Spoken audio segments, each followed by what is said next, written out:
Good evening and welcome to the February 24th Burbank Infrastructure Oversight Board. Could we all stand for the flag salute?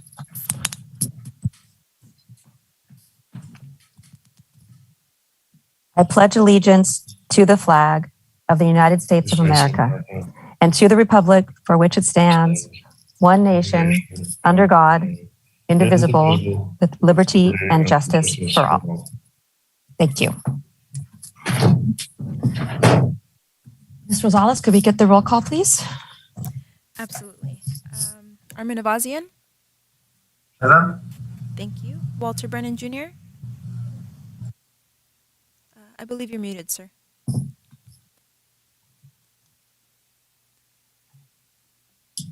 There you go. Here. Thank you. Maria Coronado. I believe you're muted also, Maria.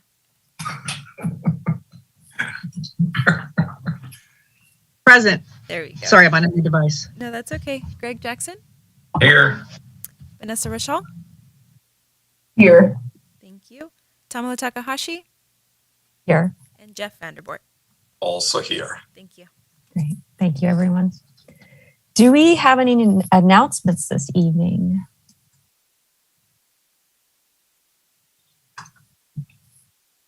No announcements? Okay, then we'll move right along. Do we have any public comment this evening? Any callers? We do not at this time. Okay, great, thank you. Then we will move on to the consent calendar, which is the approval of minutes. Is there any discussion or questions of the minutes? Yes, Mr. Vanderboort. If there are no comments, I would move for approval of the minutes as submitted. Thank you. Is there a second? Second. Maria, Ms. Coronado seconded. Okay, can we do a roll call, please? Yes. Armin Avazian. Yes. Walter Brennan Jr. Approved. Maria Coronado. Approved. Greg Jackson. Yes, approved. Vanessa Rachel. Yes. Tamala Takahashi. Yes. And Jeff Vanderboort. Yes. Thank you. Great. Thank you all. All right, moving right along, let's dive right into the meat of the meeting tonight listening to the reports of the board, So let's start with number 1, G1, Citywide Infrastructure Unfunded Project Need Categorization. Is that going to be Mr. Hahn tonight or? I will introduce Madam Chair. So great, wonderful, thank you. Madam Chair, board members, welcome to our fun part of the year. To start off with, back in May and June of 2021, we presented an unfunded needs list, and at those meetings, it resulted in the IOB requesting to have a basic prioritization conversation. So before you is a list with the basically ranked projects, and I will, with that, turn this over to Mr. Hahn.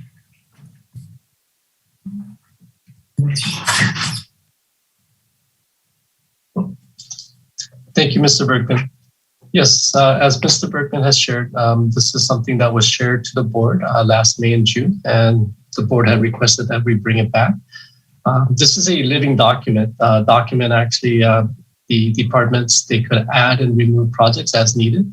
And also when they develop their CIP program in the budget, when it gets approved by council, it actually will fall off the list. And there are a couple projects that are actually on this list right now that should it get approved through this budget cycle, then it will be coming off the list. But I wanted to highlight case number 6. There was an error where the 3 projects and facilities and the grand total for the new assets were not included in the package that was distributed to the board members. So it was just these 3 projects. But other than that, as far as the categorization and everything else, it was vetted out through the each division and department, and they're the ones who actually made the decision on the categorization. So if you have any questions, we have staff that's available today to answer any specific questions to these projects. And that concludes my presentation. Wonderful. Thank you, Mr. Han. If it's okay with the rest of the board, would you like to go back to unshare the screen and go back to discussion format? Thank you. Okay. Does anyone have any comments or questions they'd like to ask regarding the unfunded projects? Mr. Jackson. I have several. First, Ken has disappeared. The dollar amounts, are those $2022 amounts, or are they 2013 or earlier? Good question. The dollar amount, I'm not sure if it's been updated for the 22-23. So like I said, it is a living document. We will update it as needed. To try to update every single project, it takes a lot of resource from staff. So I think when the projects get closer to getting funded or consideration for CIP project, then I think that's when we actually dive into a little bit more detail to see what the actual estimate is. And if I may, Board Member Jackson, Mr. Han, it's correct that these projects are also routed to the departments for the review and consideration and submitting for the competitive funding if they want to move a project forward. And at that time, the scope, budget, and schedule would be updated to be included in what we're going to review later tonight. All right. That leads into later tonight. There's 20 new projects that you brought forward. Did they come from this list? Because there's several that I don't find on this unfunded list that are now appearing as something that you're recommending for funding. Yeah, there are projects that are on the list and there are projects that are not on the list. So basically the proposed projects that you see for the fiscal year 22-23, these are the needs based on basically the department's needs for this fiscal year.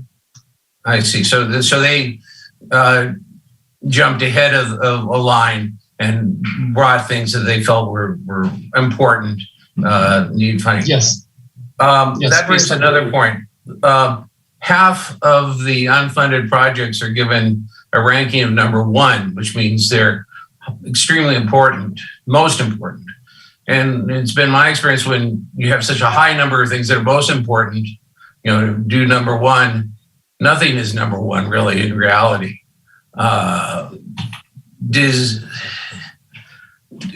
How far back do these rankings of 1, 2, and 3 that are on the unfunded list originate?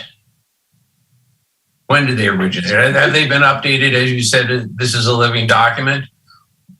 Correct. The ranking actually was just updated in this year, basically. I think it was in January, February. So as far as the categorization, it's current. As far as like 1, 2, and 3, I mean, 1, I think the ideal is they would like to be able to move forward with it, but if the fund's not available, then we cannot do it. And obviously, and also we have to also consider staff resource and how much can we actually deliver and carry throughout the fiscal year. Okay. And through the chair, Board Member Jackson, the 1, 2, and 3 categories, as I think everyone would imagine, is a relative term to the projects on this list. And again, departments review unfunded needs, historical lists, along with the new projects that they think need to go forward. And they, as you mentioned, pick which ones should go forward and are most important for that fiscal year. Okay.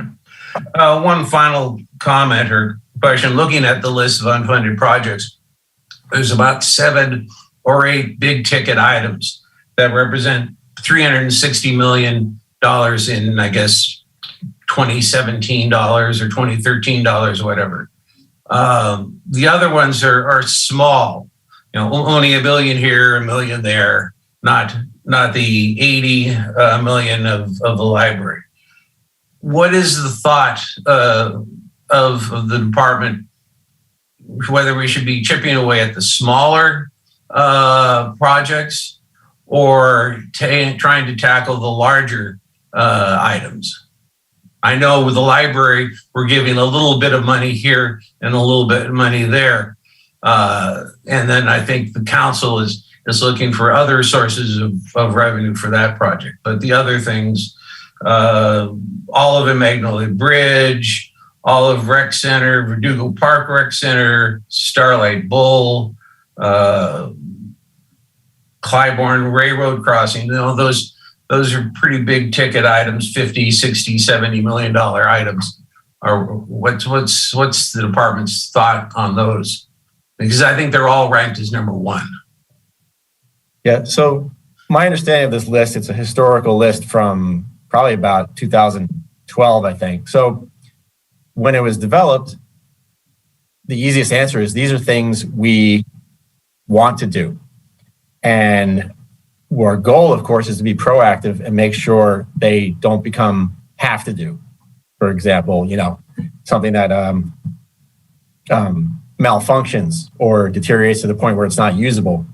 So when you look at things like the Olive and Mag bridges, the I-5 unmet needs, for example, there are always things that are going on in the background that may not directly say we're doing the entire project right now. Like there was and is a project to provide and replace the railings on both Olive and Magnolia bridges. The I-5 unmet needs are being done through Caltrans and their contractor now in a follow-up. So at the time that was written, that was the estimated value and all the things that had to be done. In short, there really is not one answer, but in each and every year, the departments look at all these lists and say, okay, well, this long-term project really needs to start. And oftentimes with large projects, we'd be looking for grant funding and understanding that grants are coming and use other people's money as opposed to Measure P or general fund and try and do it that way. So as Hoon said, capital programs are always dynamic and staff takes a careful look every year and consistently throughout the year to see what we should do and what we have to do. So it's a dynamic situation, all of them. All right. Well, thank you for explaining those items. Our pleasure. Thank you, Mr. Jackson. Yes, Ms. Coronado. Hello, good evening, everyone. I know we're anxiously waiting for that infrastructure money to hit, and I know we'll put good use to it in our city, but I had a question about the Olive and the Magnolia Bridge. It says, these bridges are functionally obsolete and structurally deficient. And I know bridges have a score, right, as far as how much they've deteriorated. What are the scores of Olive and Magnolia? I'm sure you know. So the scores, there's a scale, I believe, it goes up to 100. I think 70 is the condition assessment for the bridges, and it's an LA County Public Works service that they do for us. And again, that write-up was done quite a while ago, I believe, but the last report when I just got here a couple of years ago showed it at about 70. I don't necessarily agree that it's dire and obsolete and structurally deficient is the county's and Caltrans term for when a bridge is approaching that score. But they are also safe, but it's a rating that says conditionally where it's time to do the minor rehabilitations like any other piece of equipment that deteriorates. And that is one of our capital projects that we put $50,000 a year in. So when the county does the work, we're part of a lot of cities that use the county to get the benefit of economy of scale. So when they do bridge projects and repairs, Burbank gets in there and says, okay, I forget the number, we contribute to their doing all the bridges and what needs to be done. I don't see, Mr. Mohezi is here. Omar, if I missed something or I got that wrong, if you wanted to chime in with anything, please do. I think you got it pretty good right. And like you said, $50,000, we're trying to, like a piggy bank, we're trying to save the money in case if any unpredictable things happen with those bridges, then we could jump in and use the county to help us with rehabbing them. Great, thank you. Cool. Board Member Coronado. So last year, the board had actually approved the rail improvement for the Olive and Magnolia. And as part of that, actually, we are going to include some deck refinishing, where there's a product called Metaculite that actually it's kind of a sealant that we could actually put on. And so we will evaluate that to see if we could at least help prolong the life of it and improve the ride over the bridges. Thank you. I know it's a big project to take on. They do the earthquake retrofits, and we can fix them up, but I think it's probably better to build a new one. I know it costs a lot of money and it's up to Caltrans, but I think I would feel more comfortable if it was a newer bridge instead of spending the money on the rail and then tearing it down a few years later. Well, if I may, to that point, I absolutely share that concern, Member Coronado. And the goal is to have railings that can be detached and not destroyed. So we don't want to spend money, and hopefully this is other people's money, and just have it get torn apart. We absolutely share that concern. Thank you, Madam Thank Chair. you. Thank you, Ms. Coronado. Great questions. Mr. Vandervoort, did you have your hand up earlier? I did, Madam Chair.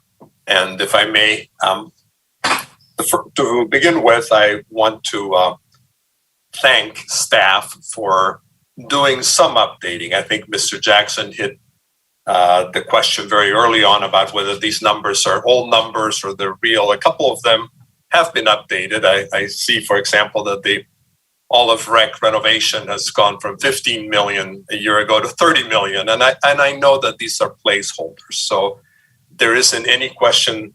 It's not a question of why is it 30 instead of 15. It's simply, to acknowledge, Mr. Jackson, that to the extent that these projects probably surface to enough level of interest for staff, they update numbers. The same thing for, I think, the Starlight Bowl renovation.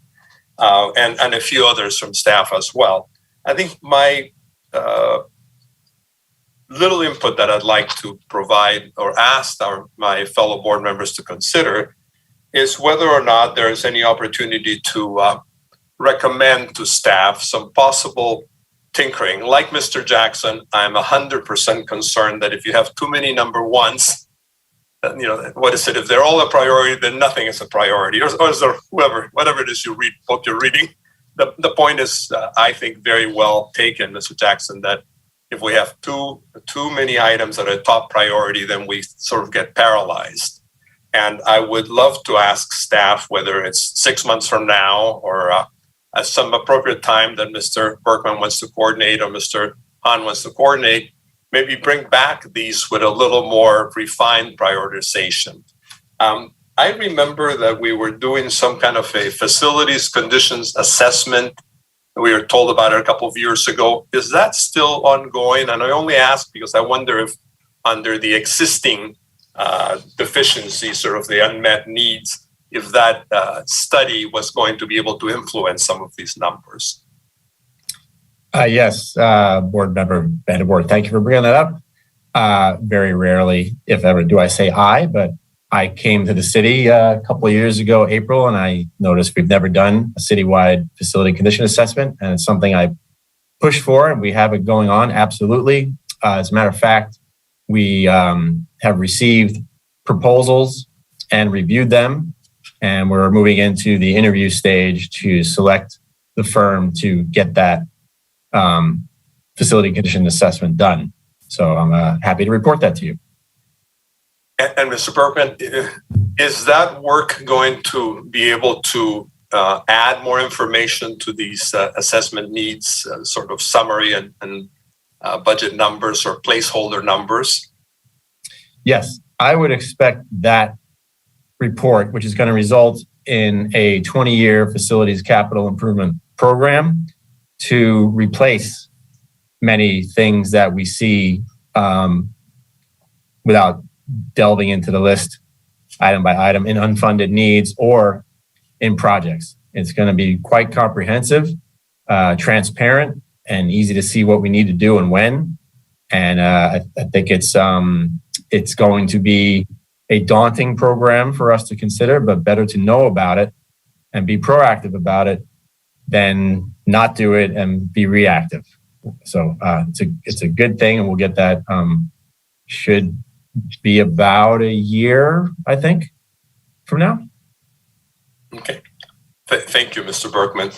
So, Madam Chair, back to the issue of whether or not we should, if you feel and my fellow board members feel, at least a need to advise staff on some considerations. And if I look at my list, it's not that I have that many of them in which I disagree. I think I certainly would encourage staff to reconsider the prioritization, and maybe it's 1 to 5 or something instead of 1 to 3. You know, when you get close enough, you know, we desperately need something, but at the end of the day, when everything is in need, nothing is in need, or nothing surfaces to the top of the pile. Is it appropriate to provide some commentary on prioritization of any items if any other board members have that interest?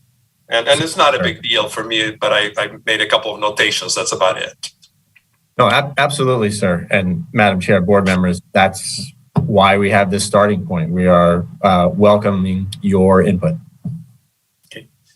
Before we move on with discussing that one further, Mr. Vanderboord, I'm wondering, the prioritization on the unfunded list, is that more of an internal guideline for the department, for your own different departments, for your own judgment on which projects that you're prioritizing? Or is it for us to look at those as consideration for possibly on this board, considering them for? So I'm just wondering what the use of that number is for, so that when we're thinking about prioritization, I don't want to spend too much. I guess I don't want to spend too much time on it if it's more of an internal number than it is for us. Yes, Madam Chair, I think Mr. Hahn has some thoughts, but I'll just introduce it with, recall that this was a IOB request to just not have this list come to you. It is an internal ranking. And the key thing to remember is this is something that staff needs to take a look at. And you're absolutely right. The ones should be pulled first if we want to move forward, recommend moving forward with a project. The board's concern would, of course, if we pull a 3 and we say, hey, this is the most important this year, we got to do this, you'll go why, and we have to explain that. So it's a good baseline for the overall capital program for your consideration. Hoon, did you want to add anything? No, I think you covered it well. Okay. Great. Does that help, Mr. Vanderboord, also for how we can address the prioritization for these? Yes and no, Madam Chair. And what I mean by no, it was very clear, the explanation, but I think that tonight, for example, this is a very important meeting in which our oversight capacity is of some value. I'm assuming every one of us who's here tonight was placed on this board because of some expertise or have served on previous boards, and you recognize that at the end of the day, if we don't speak up, we just get what we get. And as a matter of fact, the proof is in the pudding. We're getting 24 projects or approximately 20 projects from which we have had very little input up to now.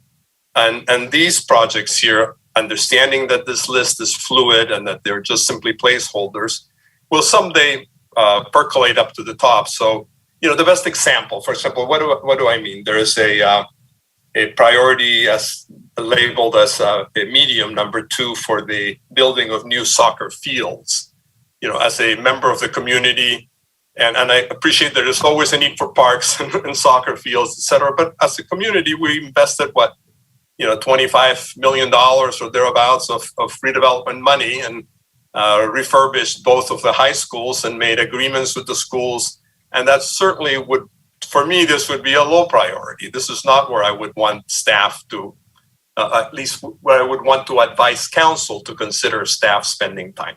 I have to remember what our position is here, which is to provide advice. So that's why I was thinking, if we say that, Ms. Garcia may say, well, that was one board member, and I certainly going to keep it at 2 because that's a priority for us for whatever reasons or council has indicated.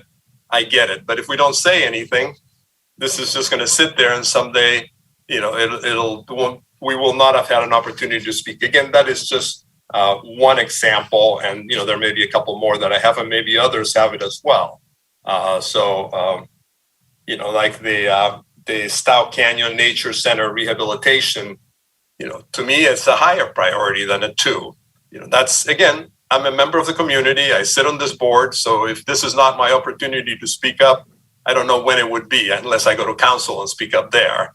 So this is, Madam Chair, what I was thinking. Again, if my fellow board members think this is not appropriate, then I will sit back and we'll talk about the projects that are coming, which we have plenty to talk about. All right. Any thoughts from fellow board members on Mr. Vanderbort's proposal?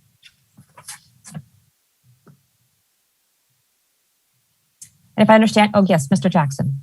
I just say I agree with what Jeff is saying. I think this is a living document. It needs to be a relevant living document. And some of the projects, of course, it's council's decision, but some of the projects may no longer have the need or the priority that had once been placed for them. Thank you. Right. So if I understand you correctly, Mr. Vanderbort, you're requesting that staff take a more granular approach to the categorization and bring it back at some later date with the 1 through 5 categorizations for the different projects for us to consider? Perhaps if that's even necessary. It's going to come back in a year. And so, or whenever I think Mr. Bergman is suggesting this will be another year, it'll come back. And this was a year ago that we got it. Last time there were no priority categorizations numbers. We discussed that and staff has provided them and they're perfect. They're absolutely, there's the number ones certainly show what staff would like to see happen in the city. All I'm saying is, I look, for example, there's another one and I'm picking on Ms. Garcia. So please, it's just that department, the issue about expanding the existing clubhouse at the Bell to accommodate up to 250 guests at the banquet facility. I'm old and I've been here long enough to know maybe they're now the people who live in the Hill don't care anymore, but there's a reason that it's not as big as it is. And so making it a number 2 priority to me seems like we probably shouldn't be doing that. Again, I'm just taking the opportunity that I have my soapbox tonight. And I probably have like a couple more, like I think this is for Mr. Krisky, the issue of the Victory Chandler rail crossing, which also I think ties into the bicycle master plan. That's labeled as a 3. And yet I think that we are spending money on the bicycle master plan. It should be a higher priority, it should be a 1. I think I'm almost done. I think and the storm drain pipe replacement, I think that should be a number 1. That's me. Having said that, staff can, if they're interested in remembering any of this, they can keep it in mind, and perhaps other board members have similar ideas. And if not, that's the extent of it. It doesn't need to, from my perspective, it doesn't need to return until Mr. Bergman is ready to say to us, here it is again, a quick update of from last year's. Okay. Madam Chair, may I? Yes. Mr. Bergman. To help with the process, this is a very important document, actually, because you are the advisory board to the council when it comes to the infrastructure program. And with your help, I would encourage, as a body, to concur on rankings, keep them at 1, 2, 3 for a couple of reasons. It's not into the program yet, so keeping it a little higher level makes it easier to move back and forth, and splitting hairs with a 1 to 5 category might cause more issues than it's worth doing. But I believe I speak for staff when we say we would like you to move categories for projects that you are passionate about. If you, as a body, think 2 should be a 1, if you think 1 should be a 3, I think that I would encourage that discussion, because remember, in our quarterly updates on our capital plan and in real time, if we start working on these, we will report to the board about them. So next year, if we come to a concurrence and there's a 1 and the department knows, oh, well, IOB feels this is a category 1 unfunded, let's see if we can move this forward, then we're on the same page. So I encourage the discussion. It's hard for us to, we can't go by individual board members, right? So we would need direction from. Thank you, Mr. Berkman. Rochelle. So I'm passionate about health, safety, and mobility. So the walkability or the infrastructure, but the mobility, safety, how we move about the town, getting out of our vehicles. So that's what I'm passionate about. But maybe I'm biased. But going back to Mr. Vanderboort, what makes you passionate about the projects you were speaking about? What's driving you? So I know what's driving me, mobility and safety, but I'm biased. What drives you? What are you passionate about? Thank you, Ms. Rochelle. I think 2 things. One is a bit of pragmatism. And Ms. Garcia has been here quite a while, long enough to know, for example, that both of the projects that I mentioned are likely to result in more headaches than they're worth. While it would be lovely to take the DeBell Clubhouse and expand it, at the end of the day, adding capacity for 250 people or the total of 250 people will generate a lot of unwanted traffic. Mr. Jackson's front door will be a little busier since he lives on Harvard.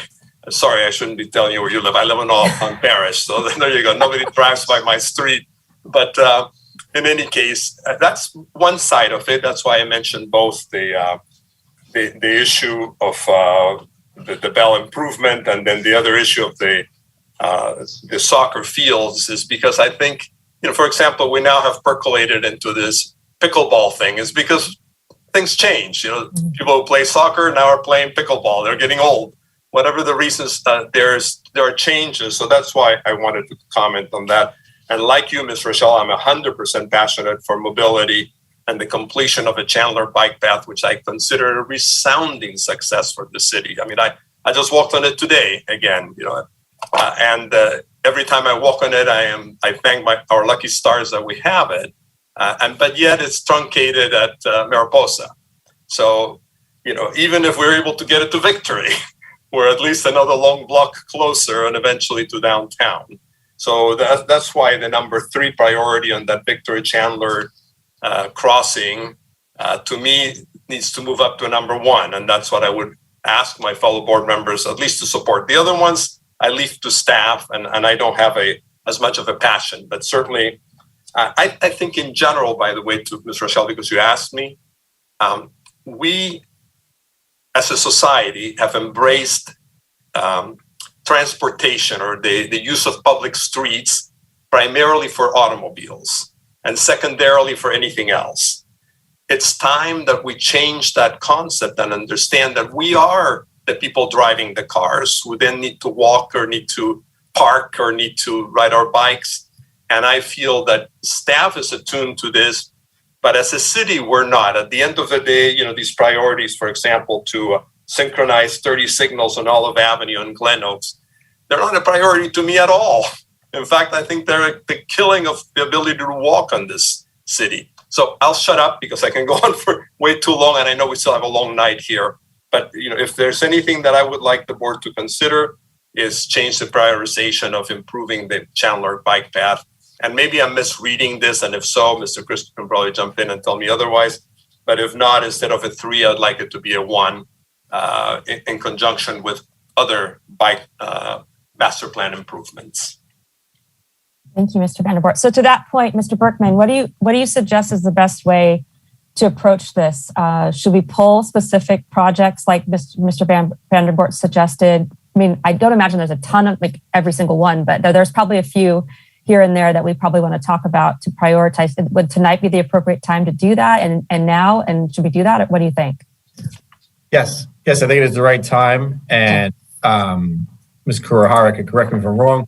I would love to be able to get into take a roll call by group, but because we're on video, we're not allowed to do that still, I think. So we have to do individual roll call, but we can take them all at once. So if we take first Board Member Vanderborth, let's move Victory Chandler Rail Crossing Removal Project from a Category 3 to a Category 1. That could be the first one to be considered. And it would be a motion, but you can go and ask the other board members if there are any others specifically that they would like to change. I'd rather do it as a group than one by one, and then hopefully it works. Okay, so if I understand you correctly, then we can kind of just decide together as a group in an informal way, and then when we're ready to take a vote, we all agree on the numbers we come to. Okay. Right. So is there anybody who wants to discuss further that item that Mr. Vanderborth pulled with the Victory Chandler Rail Crossing Removal Project, moving it to a 1? I think that's a great idea personally. Does anyone else have any other thoughts on it? I think Ms. Rochelle is in agreement with that too. Okay. I would agree with it too. Okay. And there was another one, Mr. Vanderborth, that you suggested as well to 1. You said all of the... Madam Chair? Yes. I believe Mr. Kursky had a comment. Yes. Sorry, good evening, members of the board. I just wanted to add just 2 sentences of clarification on that project. The current Chandler Bikeway extension is on the CIP, and we are pursuing design for that. And the reason we rank this related project as a 3 is because we do not need to remove that rail crossing to complete the Chandler Bikeway. We believe we have an alternative that basically extends the path within the city right-of-way. We felt that involving ourselves with Union Pacific and adding more variables to things that we can't control was not a good way to move this project forward in an expedited way. So that's why it's a 3.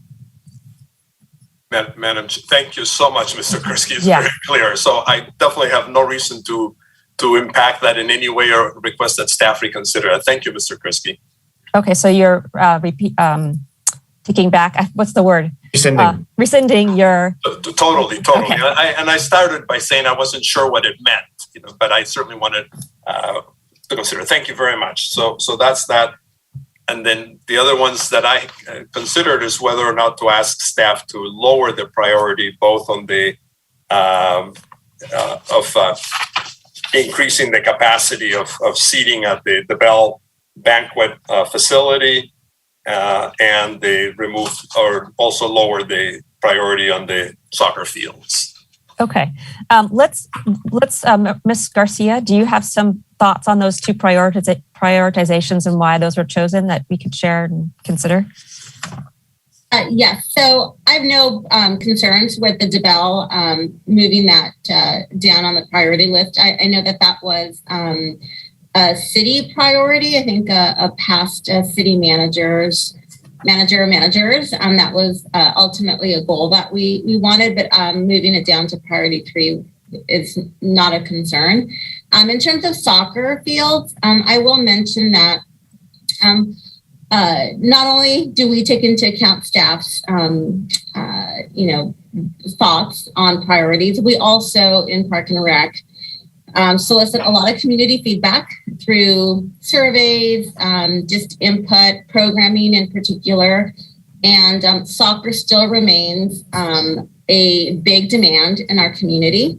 Absolutely. Board Member Vanderborth is correct. We, the city, invested a lot of money with a joint project with the school district, which does allow the community's use of those. But I will state that it's very difficult to run any sort of consistent programming at the schools for soccer. So while that is still an available facility and a resource for the community, we have some challenges in the community to meet all of the demands with soccer. So that is, but again, I absolutely welcome the board's feedback. And if the recommendation is to lower that, that is absolutely not a big problem for us. One of the things that just for, again, internally for Parks and Recreation, a lot of our priorities are also, it helps us when we're looking for grants. We are really very active in soliciting grants. So when we look at some of the projects, especially the higher ticket projects, we have a team that's constantly looking for grants. So we know what projects might be a little bit more viable. And so that also helps us in terms of prioritizing what projects maybe we might want to consider applying for grants. I have a follow-up question, Ms. Garcia, regarding the soccer fields. Where would the new soccer fields potentially be built? Do we have like an identified location of where they would go? Well, one project in particular is, I'm not sure how we're going to program it, is we're in the process of converting Brace Canyon Park ball fields from a natural turf to artificial. So that will be one location. It will only, based on the size, can accommodate youth, most likely just youth soccer. We do have the ability, when funding is available, to develop a park over the reservoir. I believe it's reservoir number 1, which is up on the hillside at Sunset and Orange Grove. That was recently, meaning a few years, 3 or 4 years, was renovated BWP. So that we have the potential of developing a park there. Again, things that we have to really balance, as Board Member Vandervoort mentioned as well, right? When we also have to take into account the community impacts. So that is a large space. We can build a fantastic sports complex, but then that would require lighting, and putting lighting in a park on the hillside may not be something that the community would be in support of. So those are things that we take into account. But in terms of soccer, we don't have, we're a landlocked city. There isn't a lot of space.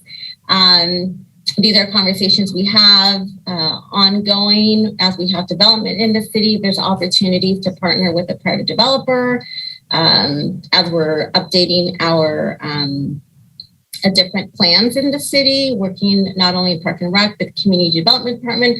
Those are things that we're looking at. If there's opportunity somewhere in the city to develop a soccer field, we want to make sure that it's on the list somewhere, that we don't forget about it. Okay, thank you. Sure. Mr. Vandervoort, do you, after hearing Madam that? Chair, in an effort to move forward, I'm extremely glad that you've allowed me the opportunity to use this much time already from the board, and I'm very happy to move forward and work with staff's prioritization at this point and have it come back. And when it comes back, maybe we'll feel differently, whether, again, it's a year from now or whenever it's appropriate. So I totally understand. Again, I view these as placeholders, but I also view our responsibility, our fiduciary responsibility, to look beyond the immediacy of what's happening with this funding and lift our heads and say, what do we want the future? As an example, do we really think we're going to spend, $54 million, now $75 million to the renovation of the Starlight Bowl? The answer is not in my lifetime. Although my lifetime is very short, it's not going to happen. So why even have it in there? But hey, this is life, So again, thank you. I'm ready to move forward without any further ado. Okay. Are there any other items that any of the other board members would like to discuss? Specific items? Yes, Mr. Avazian. No, we can't hear you, Mr. In a specific item, but I would suggest I have seen similar lists, different places, and there is some type of description to the priorities set. For example, when we say it's a priority 1, this type of projects are imperative projects. These are projects that we must do. If we don't do these projects, we're going to have some legal consequences, or there are some emergency needs, or there are some deficiencies we need to do. Or if we are setting a priority number 2, these are projects that they are should-do projects. For example, they're essential. Or if it's a priority number 3, there are projects that it's good to have them. Some kind of description for the next report, like each priority has some kind, it's falling into some kind of categories. Thank you. Yeah, a brief I understand you correctly, Mr. Abazian, you're requesting a brief explanation in the documentation for us to review. Yeah, thank you. Any other questions or individual items that the board members would like to talk about? On a related note, I actually have a few questions on a number of specific items and why those items were not brought forward as a potential funding this year on the CIP list. So one of them is an example. Actually, before I ask that question, though, I did have a kind of a general question about these larger projects. And as we were talking about, Mr. Jackson was asking these questions. I had similar questions. Is that my guess is that as we move forward, the larger projects, especially, there'll be smaller projects that kind of come out of that may be pulled into a separate funding or separate request or separate effort. And we won't do the whole entire project. It's an entirety at one go. My guess is that, right? So like, for example, what happened with the central library, even though we had the large scope of the entire project, we pulled out just the first part of it, which is to do the consulting and figuring out the project scope and all that, right? So that's, I imagine, is going to happen with a number of these projects, is that eventually bits will be pulled out for us for consideration. Right. The board will remember that basically projects have a planning, design, and construction phase. So staff looking at the unfunded needs list each year, considering what we want to go forward with and putting them forward before the board and the council. That's exactly the thought process. Great, thank you. Okay, so a few specific items. I'm just curious why it was chosen, even though they're high priority on this list, why it was chosen not to add them to the 20 projects that were requested for funding this year. The first one actually, let me see what the first one is. Yeah, so the first one I'm curious about the security cameras at the park. So this, Ms. Garcia, this is, I think a safety measure, and it's an important part of making sure that, our kids and families are safe. I'm just curious why that was decided not to be brought forward in this time. That's actually a really good question. There's actually the city, I think it's being led by, not sure if it's Public Works or IT, is in the process. We're working through I see Ken unmuted himself. So we are working through looking at city as a whole in terms of security and security cameras, but I will let Ken or Mr. Berkman talk a little bit more about that. Ken's fine, Marissa, it's all right. So thank you, Madam Chair, board members. That's exactly right. What we found when we stepped back and took a look at how we're assessing our security throughout the city and in our facilities and in our parks, we realized we didn't have a guiding document. So right now there's a committee. It is led by IT, and we have a steering committee which consists of IT, of course, Public Works, Parks, Library, and PD. I think City Attorney, but those departments have gotten together, and we are in the process of putting together a scope of work and have an RFP about set for release. We want to have an expert tell us what we're doing right, what we shouldn't be doing, what we should be doing, develop a plan, a prioritization for both video and physical security. And we're developing that. So we pulled back.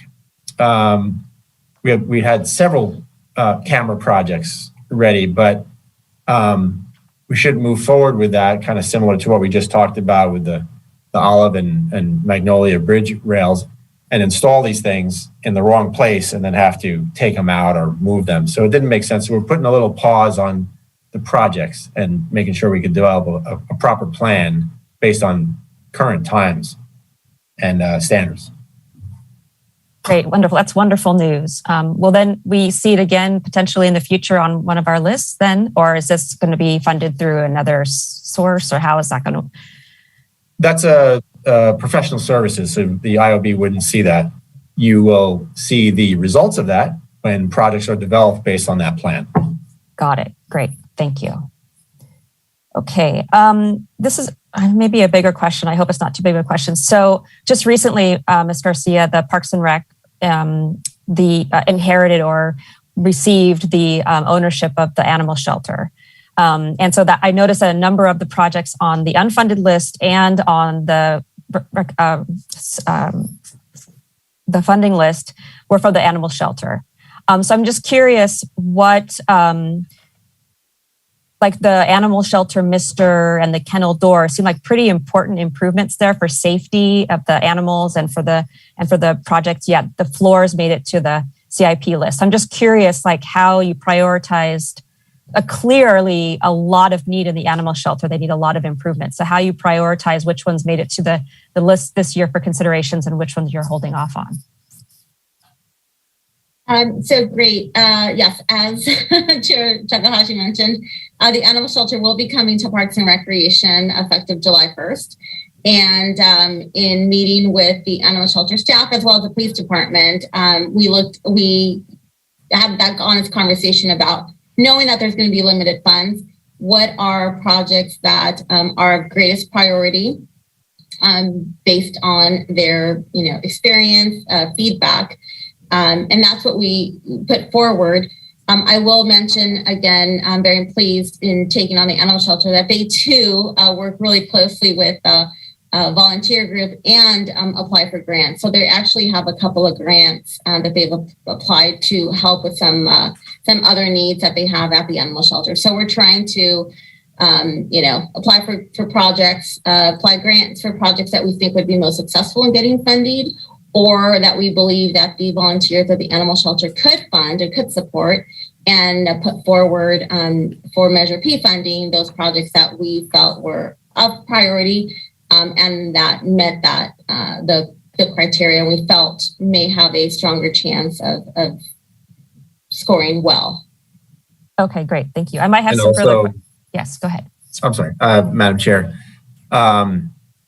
One of the things that we always have kept in mind with regard to facilities projects is we want to propose the most urgent needs that are not major projects, because we do have the facilities condition assessment and the subsequent facilities capital improvement program that's going to come out. So the animal shelter will have a big picture, its own individual report of what needs to be done. So it's important for the animals and for the staff there. As we look into the fiscal year proposed capital program, you'll see those two projects are important and they're not major for the building itself. So it makes sense this year. Okay, great. Thank you. I may have additional questions when we get to that proposed projects, but that general question I had for you. I just want to put out there that the Mr. Systems $20,000, I really hope the animal shelter gets that grant for that, because that would be really helpful for those animals there during the hot months. And then I have two other items. So another one, I guess, is more of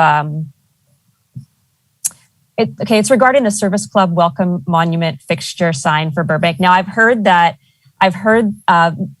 Talamantes talk about having a sign saying "Welcome to Burbank," and I agree with him and have wanted to have something like this in the city. He had originally, I think, proposed putting it on the new Burbank Bridge, and it didn't happen. I'm just wondering. I don't know. I guess I don't necessarily want to push it up to a 1, but I'm just curious about that particular project, where it's on page 6 of or it's on the unfunded needs, new assets, one on the top, on the second page. And I'm wondering, like, which department would fund that? Who would request that? How would that go? What is that? Because it's kind of a small project, but it's kind of cool. And I think it would be, I don't want it to get missed and fall through the cracks. So who would have knowledge about that particular one? Who added it to the list? That's I'd have to defer to Hoon. I'm not sure about that one. Mm-hmm. Yeah, I'm not sure who put that on the list. I think that's something that's been on there for a while. I can only speak to the I-5 monument, and it's not service clubs, but I think they're related. The I-5 potential community identifier is an unmet needs item identified in the city I-5 project unmet needs. So we're hoping to get some outside funding to act as a seed money for that. But other than that, there is no action at this time. We did take a report to council several years ago about what it would take to put a monument on the bridge or near the interchange, and it was costly. And so at this point, we have it identified for future funding, but beyond that, we haven't really proceeded directly in developing that project. Okay, so it's at this time, it's part of the I-5 unmet needs list. It is. Okay. There's a small amount in there as well. Okay. So, okay, great. Thank you. And then speaking of, actually, since I have you, Mr. Kriski, on the video, speaking of the I-5 unmet needs, Mr. Berkman mentioned it earlier, but I just wanted to get some clarification. That project, I remember when Caltrans came to council, they said that they would help the city fund the things that would be impacted by the I-5 bridge, the Burbank Bridge I-5 widening. So some of these items on this list, I'm wondering, are they going to be covered by Caltrans, or do we have to, as a city, fund some of these impacted areas based on their construction and what they did, their project on the bridge? Yes. So the item on this list, the 15 million, that's the full extent of the damages and mitigations we feel we need to address the I-5 project unmet needs. I'm happy to say that some of that has been funded. So specifically the California Transportation Commission, in working with the Metro Board and our state officials, were able to secure some of that funding. About 8 million, of which about 3 to 4 of it has actually been released for doing some of our work. And so Caltrans is actually working on starting some of that remediation work, mainly in terms of pavement and curb and gutter repair. And so we will be seeing some of those items be addressed. However, there still is a big unfunded part of that 15 million that is not identified for future funding, specifically around the railroad right-of-way. There is no funding for any railroad-related cleanup that we feel is very important. The CTC actually explicitly excluded the railroad because it wasn't a Caltrans property, it's Metro. So we're working again with our Metro Board representatives and some of our elected, regional elected officials to see what can be done to resolve some of those. So it is partially funded, but there are still unmet needs that remain that are unfunded. Okay, great. Thank you. Mr. Vanderboort, did I see your hand go up? Madam Chair, a quick question from Mr. Kriski. Does that list include installing a sidewalk on that new bridge on the north side? Yes. Thank you. That's in the unfunded column, though. So I get it. I get it. I just haven't walked on it a couple of times now. I think it's crazy. We built a sidewalk and then nobody took the time to continue it on the new bridge. Right. It's nuts. Sorry. Yeah, Mr. Jackson. Kriski, just one question regarding the unfunded needs for I-5. When Caltrans came to the city years ago and we were talking about removing all the landscaping, they told the community, if I remember correctly, that they would be attractively landscaped. Is that attractive landscaping part of the unfunded future needs for I-5, or is that something that's going to happen by itself? So most of it was part of the project. They omitted several areas, glaring areas, particularly around Alameda, that were not part of the project. We included them in the unmet needs. And fortunately, of the 4 million or so that was released to be used, that includes landscaping. So we will get landscaping as we were promised. That was one item that is funded. Okay, thank you. And I don't want to digress, and I know our attorney will get upset, but I did speak with Mr. Kriski a week or two ago about striping and some of the needs I saw, and he was on top of all the ones I think I mentioned to him. So kudos to you, and hopefully we'll get those orange barrels, the 24 orange barrels, replaced with something more substantial. We have a plan for that. Yes, that's being fixed. We've got a plan. You sound like a presidential candidate. Okay, thank you very much. Well, thank you for explaining that, and I hope to see some of those unmet needs show up on our list in the near future, because those are important parts of the sidewalk and the landscaping to finish up the project. So. Thank you. And I have one more. Thank you for humoring me and listening to my list of questions. My last item of questioning why this didn't make it to our proposed list, and this is again for Ms. Garcia. It was the park restroom renovation.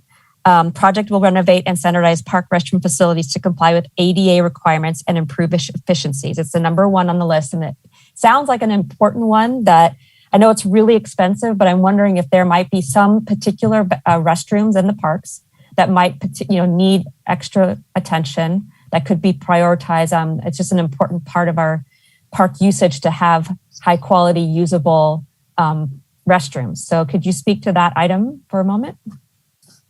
Absolutely. And actually, that was on our list, and we did submit that. Oh. We submitted a design for, I believe, 3 park restrooms.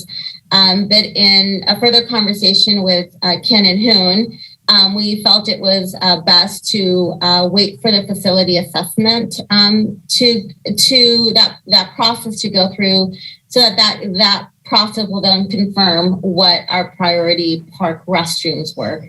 I can tell you which ones I think need it, but we wanted to make sure that there might be, through this assessment, there might be some other, maybe not just aesthetics, there might be some other urgent repairs that are necessary in some parks. So that's why that you don't see on the list this year, but definitely we're thinking along the same lines there. Okay, great. That's great to hear. And it makes total sense Sure. to me that the assessment would be first. Absolutely. Yes, Mr. Sure, Hahn. Takahashi. So we actually have 2 projects, bathroom projects in the multi-year projects. We have the Larry Maxim project that's actually been in design. It's, I think, ready to bid probably within the next month or 2. And then we also have the Gross Park that's part of the seismic retrofit. So we have, as part of the seismic retrofit, we have 2 buildings in the Bell Golf Course and also the Gross Park, the rec center there. As part of that seismic retrofit, we're taking the opportunity to do the upgrades to the facility and also the ADA and fix the bathrooms there. So we are actively working on some of these bathrooms. That's great to hear. Thank you. Thank you for the update. That's it for me. Anyone else? Last minute questions before we wrap this topic up. Now, Mr. Vanderbork, did you want to follow through with that changing of the priority vote before we wrap this item up with those couple items? No, Madam No. Chair. I'm satisfied that the discussion has been a productive one, that staff has heard heard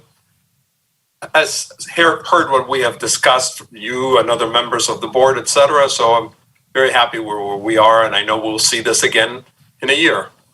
Great. Thank you.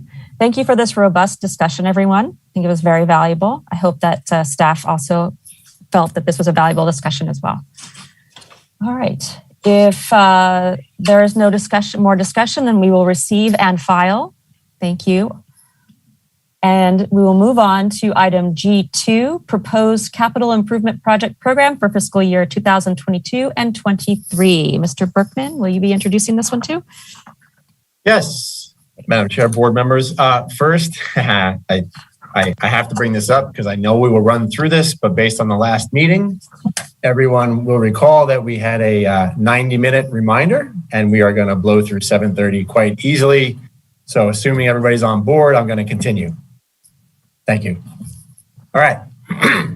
Now for I mentioned the fun part of the year. This is really the best part and the primary purpose and advisory role for the IOB. Let's take a look at our proposed fiscal year 22-23 capital improvement program. I'll do a bit of introduction before I pass it off to Mr. Hahn.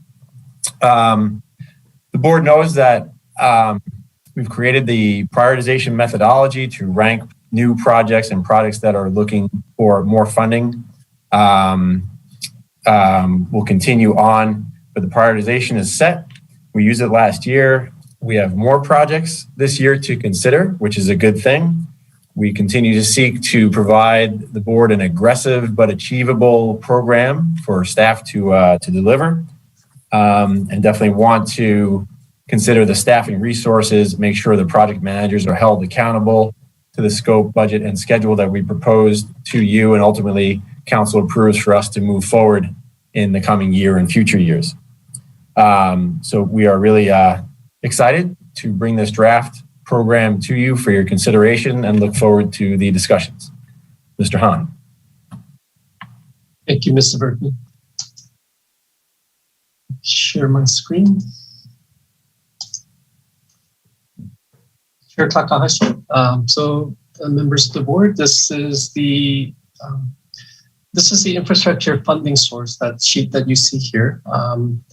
This identifies all the funding source, and primarily, actually, I guess the interest to you guys, the Fund 534, the Measure P fund. The projected revenue for 534 for fiscal year 22-23 right now is at $17.7 million.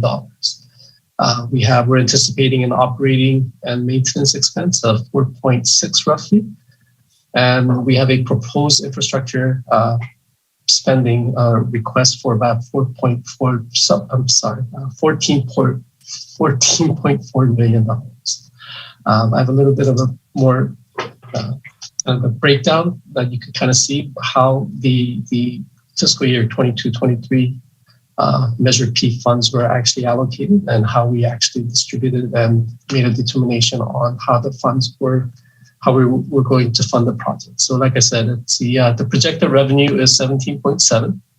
The operating expenses at 14.6. And we have a multi-year project that we need about $5.7 million to be able to continue and finish out the projects. And then of that, what's available is roughly $7.4 million that's available for Measure P funds. Just as a refresher, this is the prioritization scoring criteria. All the projects were based on the health and safety, system condition, the joint agreement legal requirements, the coordination opportunity, and community interest. So last year, actually, we started this whole process in December. All the departments, they had an opportunity to go over and make a determination on what projects that they were going to actually submit. So kind of going back, I'm going to jump forward a little bit. So all the projects actually submitted these project request forms, and based on if it's an annual project, we didn't score, and then continuing projects or carryover multi-year projects, we did not score because those projects actually needed the funds to, like I said, to finish it out. And so I wanted to, this is the summary sheet of all the projects that's actually requesting funds for fiscal year 22-23. I wanted to bring to your attention that there were some corrections that were made after the distribution of the package. The corrections that were made actually are all highlighted in yellow. In the upper section are all the new projects that are being proposed, and the corrections are only for actually future year 23-24. In there that we actually put money into that, but there actually wasn't actually money that they would be requesting for those parks projects. So I zero that out. And also in the multi-year projects, the Orange Grove parking structure, I believe in your forms, the request was at $602,000 roughly, but it's actually the correct request is $450,000. And also we have the Central Library Civic Center request of $1.2 million. We did have it in the proposed summary, but we didn't have it broken down in the actual budget for the Central Library. And all these corrections actually did not impact Measure P. These are all restricted funds that actually we had to kind of make the revisions. So I just wanted to highlight that before I go start the process. The new projects, they're broken down into 3 different sections. So we have the annual projects, which are the sidewalk projects, the paving program, which addresses the residential and the arterial. And then we have the facility small cap program. And also the middle section is the restricted fund projects. These are projects that are not using Measure P funds at all. So these are all funded by other sources other than Measure P. So now we get to the fun part. This is the Fund 534 project from 10 down to 24. These are all basically Measure P, Fund 534 requests. So like I said earlier, the available fund for Fund 534 is $7.4 million, little under that. And based on that, we took a summary of a sum of all the projects that we could actually deliver based on the available funds. So the red line that you see here are basically everything above the red line are the projects that we could actually fund. Everything below is projects that we cannot deliver because of the funding limitations. And all these funds, Fund 534 projects are ranked in order. So if the board has a desire to try to move a project up, then those are some of the things that you could discuss tonight. The multi-year projects, like I said, these are projects that we do need additional funds to be able to carry forward so that we could actually deliver these. And you could see the breakdown of the funding source for individual projects and where the funds are coming from. The annual paving projects, as you can see, has a lot of different funding source to be able to deliver the $8 million commitment that the council had made as part of the Measure P funding. And then we have a lot of other parks has committed other funding sources to be able to include in their projects. And I know that since the completion of what we did here, I think the parks, they're considering moving some projects around and combining some of it too, so to be able to try to fund more projects. So after this meeting, based on your comments and recommendations, we will probably go back and evaluate some of these things and listen to what other groups and what they want to do so that we could try to possibly include more projects in and fund it. And this is the next is basically the breakdown of all the projects, the specific description and justification and the scoring. But I don't think we have time to go over project by project. So if you have any specific questions on individual projects, staff is available to answer any questions related to that. And then I do have a Excel sheet that if we wanted to try to maneuver some projects around that, we could see how that falls and where it falls and if we could actually deliver the project within the budget that we have for Measure P. So that concludes my presentation, and staff and myself and Mr. Bergman are available to answer your questions. And Mr. Hahn, let me add one of the, I'll say, improvements that we made in the sheets for project management and project program level delivery. At the bottom of all the sheets, we wanted to make sure we provided the proper level of detail with regard to the project status, including schedule. And as Chair Takahashi mentioned, projects have typically a planning, design, and construction phase. So we've tried to break those out the best we can, and a forecasted completion date and a maintenance impact. Hopefully the goal with the sheets is that remains, gives us a good go ahead on multi-year projects, and we can see them up front. So we're trying to provide all the information we can at the time that we present this to you to the best of our ability. So thank you.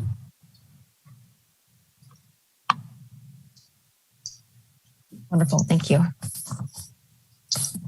All right, who wants to go first? Mr. Vanderborg. Let me begin, Madam Chair. I think I speak on behalf of all of us at from the board that staff has done a terrific job at presenting this in a very clear fashion. So that goes without saying, and it needs to be said because there's a lot of work here and it provides plenty of clarity for us to understand it. And at this point now, Madam Chair, I, as always, can have more comments for specific projects, but I would love to hear from Ms. Garcia with respect to what Mr. Hahn suggested. You may have some, at this point, some tweaking that can perhaps guide us as to what you would like to accomplish and see if we can agree with your thinking. Yes, I apologize. I don't have it all. Just to start off with, for Parks and Recreation, and I know that the scoring was based on and objective categories that Mr. Berkman and Mr. Hahn reviewed based on what we submitted in terms of justification. But internally, what I am looking at doing is consolidating. There's 3 separate projects for DeBell. And one of the things I'd like to do, I'm looking for my notes right now, real quick. I apologize. Let's see if I can pull it up real or yes.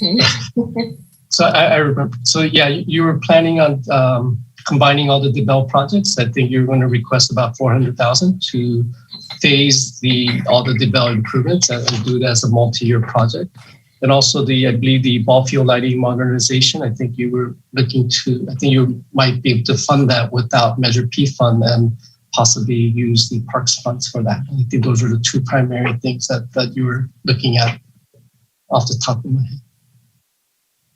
That is correct. Thank you, Hoon. So if I may, I'm sorry, Madam Chair, Marissa and Hoon, we are talking about project or item number 10, 14, and 21, or is it something different? Yes, it's 10, 14, 21 that may get consolidated in when we actually present it, come back in March. Next time. Okay, thank you. Yes. Yeah.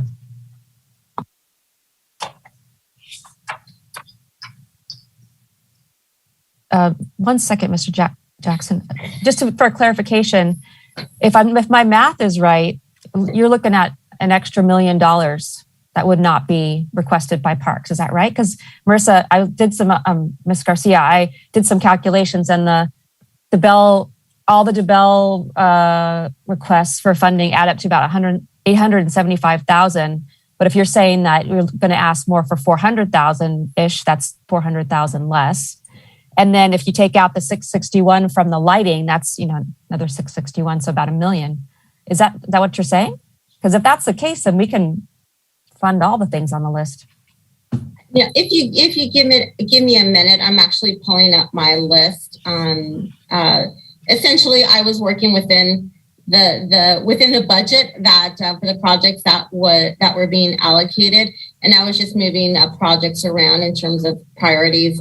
For example, number 20 to me is a higher priority than number 9, right? The fencing. So I was just trying to figure out ways to move things. And then DeBell, knowing that DeBell, we have a lot of needs at DeBell, I was going to consolidate that. And then depending on ultimately what was approved and how much money was approved, we would then prioritize internally what is really needed, cart paths or netting. I know we have, bunkers and trees and a whole bunch of things. So give me just a second. I'm pulling up my list right now. Okay. The reason why I bring it up is it might affect, the thought processes of our discussion tonight. So just wanted to be clear about that potential shift in funding. If we're, Madam Chair, yes, for the board, the benefits I believe that Parks is looking at by combining the DeBell projects, of course, as I mentioned, things like economy of scale. There are certain opportunities where you can get the same designer and contractor to do certain improvements. And the multi-year projects, remember, once we start a project, we hold ourselves accountable to finish it outside of some anomaly or act of God or something like that. When a project manager starts a project, commits to it, we say scope, budget, schedule, and we continue on until it's done. So there is that benefit of keeping it in the program as opposed to competing in the year when it, for example, the golf course improvements are below the line this year. The one clarification I carefully want to make, the IOB is considering Measure P funding. Staff has to consider staffing resources and other types of funding. So when Marissa said number 9, which is a restricted fund source, compared to the DeBell projects, for example, looking for Measure P, those are 2 separate issues. So if there are many projects, let's say that after this meeting get up above the line in Measure P, we have to make sure as staff, even the restricted ones that we are committed to, we are able to deliver them. So that might also be, not this year, but maybe in future years, we might have to say, we have plenty of money, we don't have plenty of people. So that's why things are below the line, and we have to deliver all the restricted fund projects too, which I know Ms. Becker is here. We always use the restricted money first. Okay, There we go. thank you so much for that clarification. I appreciate it. And I apologize, Mr. Jackson, for cutting you off. Would you like to? No comment? apologies. Mr. Hahn, just one sort of housekeeping. When I printed out the documents for tonight's meeting, your flow chart, I can't see it.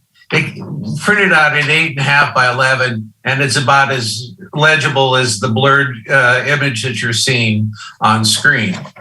Since we're coming back next month with the same thing, would there be some way of getting us a legal size or a ledger size, toss it in the mail or set it out for us and we'll come by and pick it up? Because I think that would be more useful than this. Okay.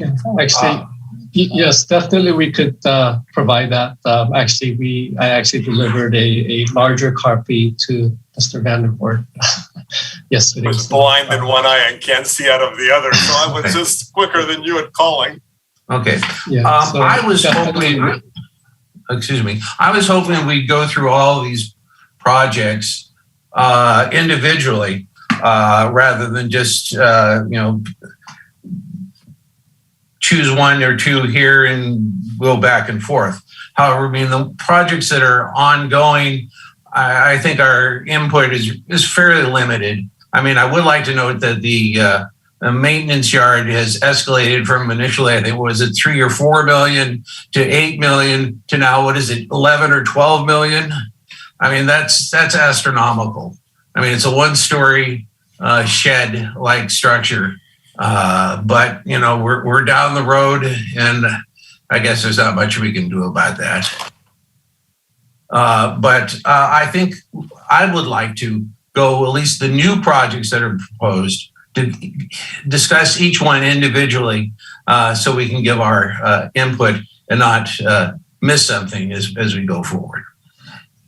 Madam Chair, may I? Perfect. So two things, the yard and the process here. We want to be efficient and certainly acknowledge the potential for the board to go through each individual project, but I want to remind the board that the real issue here becomes which projects are able to be delivered both from staff resources and financial resources. And the focus typically in these processes is somewhere above and below the line as opposed to each individual. More than welcome to walk through every project. Just wanted to throw that out there to make sure we're looking at a bigger picture than a microcosm analysis of each project for its merits. But we're happy to talk about any scores, of course. Okay, what I'm getting at, the rehabilitation of the fighter jet at the park. I'm not a big fan of weapons of war in our local parks. And, as far as I'm concerned, we could sell that thing for scrap. And I would be just, as pleased. I know it has some historic significance since it was built at Lockheed, but you're proposing to fund it. No. Okay. Go ahead. Sorry, go ahead. The leaks that the police fire building are experiencing. That building has been leaking since day one. And it's a problem that needs to be solved, but, is Measure P funds the appropriate source for, correcting a problem that has been a problem for decades now? I don't see the benefit for the public at large. I see a strong benefit for our police and fire officers that they aren't rained on and the building doesn't get more damage. But I'm wondering, isn't there another funding source rather than Measure P funds? I could go on. Rec and Parks is proposing fencing around the driving range. It's been a while since I've been up there, and I know to the south there's a need for fencing because there's a street below it. But Lisa, the last time I was up there, to the right side, which you're proposing putting up fencing, is a mountain. I assume the mountain is still there. Why do we need a fence along that side of the structure? So, I mean, I can go forward further on the projects which we're proposing as new. And I really think that would be beneficial. There's 20 of them. We can discuss the 20 in further detail than just my potshot approach that I'm presently doing. Thank you, Mr. Jackson. Madam Chair, we would await your direction, how you would like to move through the meeting and have us address it. Right. I'm thinking about the best way to do that, because this is the first time we're going through it in this way. So this is relatively new for us. And I was going to ask you, Mr. Berkman, have you been through the same process in other cities that you have recommendations for us, the best way to do this? I agree with Mr. Jackson in the sense that I will also be pulling a number of individual items for discussion. And I'm just wondering the best way, as you were saying, Mr. Berkman, to keep it efficient and effective, the best way to go through it so we can make sense of it and not look at it too granularly to the point where it starts to we lose sight of the big picture. So what do you recommend? So thank you for the opportunity. I would focus on the fact that these projects were submitted by all the departments as their top priorities, that they were scored as a program as a whole, and the ones that are moving forward are literally above the red line. And the successes I've seen in other commissions and committees and boards that had the same responsibilities is for, as a group, to say, you know what, these below the line, I feel passionately about moving them above the line compared to this that's above the line. And you'll see there are the relatively higher ranked prioritization scoring of 25, 23, 21, and then you get from 16 to a couple of 12s that start going below the line because of funding. So there are some large and small funded requirement for funding needs for projects below the line. So that's my first thing, is focus on below the line, above the line. Projects that the board would like to see go forward, as opposed to maybe something that staff we've scored. And the second thing is absolutely to ask for input or questions on any individual project or scoring. Staff is happy to answer any of those questions. Okay, thank you for your recommendations. If the board would consider potentially, how about we start with asking questions about projects like Mr. Jackson just did with the 3 that he brought up, asking questions about the projects that we are interested in to know more about why they are where they are, the funding source, that kind of thing. And then after we get all the information we need, then to deliberate about moving them around and the priorities. Because if we do both at the same time, I think we might get confused about, information versus decisions on different projects. So yes, Ms. Becker.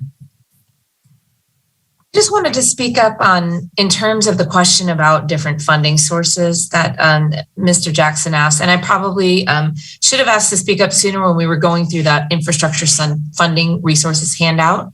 So the city has a number of funding sources for different items. But if you go through the list, as you can see, we have a lot of funding that we get from the state or from the federal government for very specific purposes. Transportation, right? Between RMRA and gas tax and Measure M and Measure R, there are lots of dollars there for transportation. And, like Mr. Berkman pointed out, I'm always encouraging use those restricted funds first, because they have very limited things that we can use them for. And our goal is to use all of those as much as possible so that when we get to those unrestricted funding sources, like Measure P, which is much more flexible, we have more room to do those projects. So in terms of things like the police fire building, though, however, you see as you go through this list, there's not a lot of options to use restricted funding sources for things like facility improvements, repairs, all of those basic needs, roofing, HVAC, all of those things, which is why Measure P became such a critical thing for us, right? Because there was no funding source to help us with those things. We get some funding sources for transportation, for small amounts for housing, but really those basic everyday needs is where that Measure P should come in. So I just, as we go through, I'm certainly happy to answer questions about, can we find another funding source for some of these projects? But when it's not transit related or have a specific park component, such as art in public places or Measure A, there are very limited options for some of those more kind of general repairs. So I kind of just wanted to preface that before we went into discussing all these individual projects. Great. Thank you for clarifying that. Okay. If everyone's okay, could we, would that be okay to start with asking questions to get understanding about the projects first? Okay. Mr. Jackson, did you want to go first since you already brought up the few that you had? No? Okay. Mr. Vanderborp. I have a few quick questions. With respect to the Parks Master Plan, how was it funded the last time that it was done? That was, believe it or not, before my time in Parks and Recreation. I know I've been here a long time. I've been in the department for many years, but I've only been in the department for about 18 years. And it has been well over 18 years since the master plan was. So we're well overdue to updating our master plan. And again, just kind of going back to priorities. We feel strongly that developing or going through a master plan process is going to help us to bring forward some projects based on what our community's input based on this whole process. But yes, I want to say it's been, if I had to guess, about 25 years since the Parks Master Plan was last updated. Gotcha. So we don't really know how it got funded. Thank you. No. Another quick question. Who manages Art in Public Places funds? Who controls them? That's under Parks and Recreation. We have you. Yes. So we have an Art in Public Places committee, a council-appointed committee that generally will make recommendations to fund projects, and those recommendations are made to council, and council will ultimately approve funding for those projects. Madam Chair, this is a little bit outside the box, but I was noticing, for example, that we have that Carson Park shade structure, which is going to fall off this year's funding most likely. And I'm sure most of you have seen the Calatrava bridges or many other really wonderful work of structural art. I don't know if that's a potential to think about that shade structure that is to fund it as art in public place. We're about to put in $400,000 into a bike path that, other than my friends and I don't think many people walk on it. And it's lovely to have $400,000 worth of art there. Certainly the Chandler art has been seen plenty.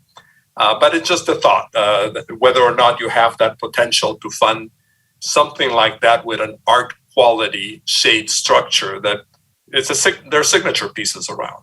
Okay. Thank you. Those are the questions I have for now, Madam Chair. And that is actually a great suggestion. And we're actually looking, I have my staff looking at, we can go the quick and easy, put up a shade structure, regular shade structure, or we can take the time and go through the whole process, which we are going to be presenting to our Art and Public Places Committee for them to consider potentially recommending that. And if I want to make sure that, if 6 months from now, they can make that recommendation to council at any time. It doesn't have to be through the budget process. We would just look at what our capacity is to deliver that project. But again, I don't disagree with you in Park and Rec. We're always trying to figure out how we can fund other projects using other people's money. And this is developer money. Thank you, Mr. Vanderborp. Since we're talking about those two projects, I had questions as well. Thank you for starting off the conversation about those. So back to the master plan, Ms. Garcia. I noticed in the description about the master plan that part of the benefit of doing that is that it provides, it's a prerequisite for accreditation as a department. What does that mean to be accredited, and what benefit does that give you?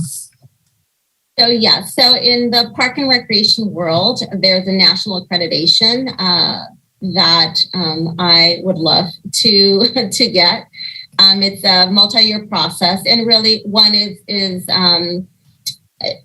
that, puts the City of Burbank Parks and Recreation up there, but it also will help us in terms of funding and soliciting grants. When you're an accredited, you have to go through. I have to go through certification. I have to take a couple of tests myself. We need a master plan, and we need a couple of the other things to go to even apply for this multi-year process to get accredited. But a lot of it is not just as bragging rights, but it's really will help us as we move forward and try to apply for grants through Parks and Rec organizations, but state and federal, county, state, and federal. So it's a bit of an investment now, but it could have a really great return later because of the process of starting the process. Absolutely. Great. Okay. And just for clarification, there's no other funding source potential for funding the master plan. Is it pretty much have to come from Measure P funds in order to fund it, or is it just you want to get it started, and so Measure P is the best place to get it started? Correct. I'm looking at the funding sources that we have that are restricted to Parks and Recreation. I don't believe other potentially development impact fee dollars, but I would have to go back and work with Ms. Becker and her staff to see if it would meet the criteria. Okay, great. And then, so again, with that same master plan, do you know, Ms. Becker, how it's different than, like, say, the downtown specific plan or other plans that we've done in the city, the Complete Streets plan, and those, I don't believe those were funded by general funds. I believe they have. Yeah. So how is that different? Most of those were actually funded by a general fund. Since this is a facilities plan specifically, it is eligible for 534 because it's infrastructure related. You could certainly make the case that you'd want the general fund to fund it as well. But of course, on both ends, those funds are limited. So it's almost like picking your battles, right? When it's facilities, and just like the facilities assessment is also being funded out of 534, it made sense for the parks facilities plan to be funded out of this fund as well. Okay, great. Thank you for clarifying that. And the other item that Mr. Vanderbilt brought up was the Art and Public Places project. One was the Chandler Bike Path project, which is a restricted fund project from public Art and Public Places funding, and the other one was the shade structure. So I have two questions about that. One is looking at the project for Chandler Bike Path. Burbank Channel. Oh, it's a Burbank Channel. Yeah. Oh, even that's not even the Chandler Bike Path. I don't even. So you're right. It's not as even prominent. My friends and I have walked on it. Yeah, I haven't been there yet. Okay, $400,000 from I believe it. How much was it? It was let's see, an 800. Oh, hold on. Yeah, $800,000-ish fund, and it's half of that would be going to this Art and Public Places project. Do you have any information about what the scope of that enormous project would be, and why the Art and Public Places Committee felt that was worth that much funding and putting that forward?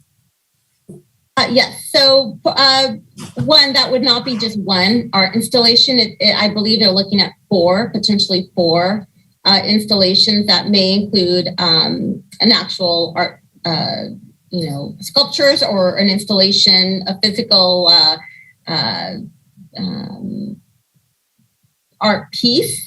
As well as potentially some murals. If you if you walk down or ride down that bike channel, and there is lots of walls, and so that they were considering. We have a couple of Art and Public Places Committee members that utilize that, and they brought it forward. To your point, Chair, in terms of the funding, they are proposing about half of the what's currently in the fund. I will mention that that fund, it comes from developers' obligations, and we are anticipating we have a large development project coming in the city, and their initial indication is that they will not be doing on-site art. So we're looking at an infusion of nearwards of $700,000 into that fund. So we feel confident that There will be, and they'll continue as development is in the city. We're going to continue to receive funding in that specific dedicated funding source. Okay. That's great to hear. That's wonderful to hear. So in relation to the shade structure and to Mr. Vanderbort's point, I love that idea of potentially kicking it back to the Public Arts Committee for consideration for a more robust beautification project that's a public art piece. Not only would it provide the functionality of the shade that's very needed there and for use for the public, but it would also be a really beautiful piece to have in that park, which is already a beautiful park. So that's a great thing to hear. Okay, great. Thank you. Any other items that anyone wanted to pull forward to talk about? Mr. Jackson. Thank you, Madam Chair. Okay. I'm really concerned what I'm hearing this evening because what I see, what I'm hearing is in many ways rating the Prop P funds for projects that are very laudable and have a lot of merit, but I think they should be funded by other sources. I mean, yes, the park master plan is old and needs to be updated, but that's not, I don't think, what the voters look toward as a infrastructure improvement when they approved the additional sales tax. As I said earlier, the leaking police fire building is something that needs attention, but I don't think that's something the voters felt was a high priority for dealing. There's a number of projects I don't agree with, so I don't know how we're going to move forward. I guess I would need at least 4 votes to recommend they be dropped, and you probably don't agree, with my thoughts on a number of subjects like municipal art. I'm curious: is the municipal art going to be on the bike path similar to the drooping bowling ball pins that we have at IKEA, or is it going to be something more in keeping with a bike trail? Has that been thought out? Happy to respond. In terms of art, in terms of city art, so IKEA's art installation, that was it's on developer and private property. The developer went through their process to make that selection. Right. I know my wife voted against it when she was on the park board. She thought it was pretty atrocious. But, well, I mean, Madam Chair, how do you want to handle this? I mean, there's at least 4 or so of the projects I don't think should be funded with Prop P funds. And staff feels differently, and I understand city funds are limited, but I'm looking for something that really benefits the people of Burbank and not just select groups out there. Thank you, Mr. Jackson. So if I may, if we can continue to ask questions about the projects and go through that process, then we can discuss which ones are you concerned about and which ones we'd like to potentially move up. Mr. Berkman, it looked like you might have had a comment that you wanted to add. Yeah, I did, Madam Chair, for Board Member Jackson and board members' benefits. There were 2 things that he mentioned: the city yard building and obviously the roof over at the police fire headquarters. First, the roof. No, there is no other type of funding to use for our facilities.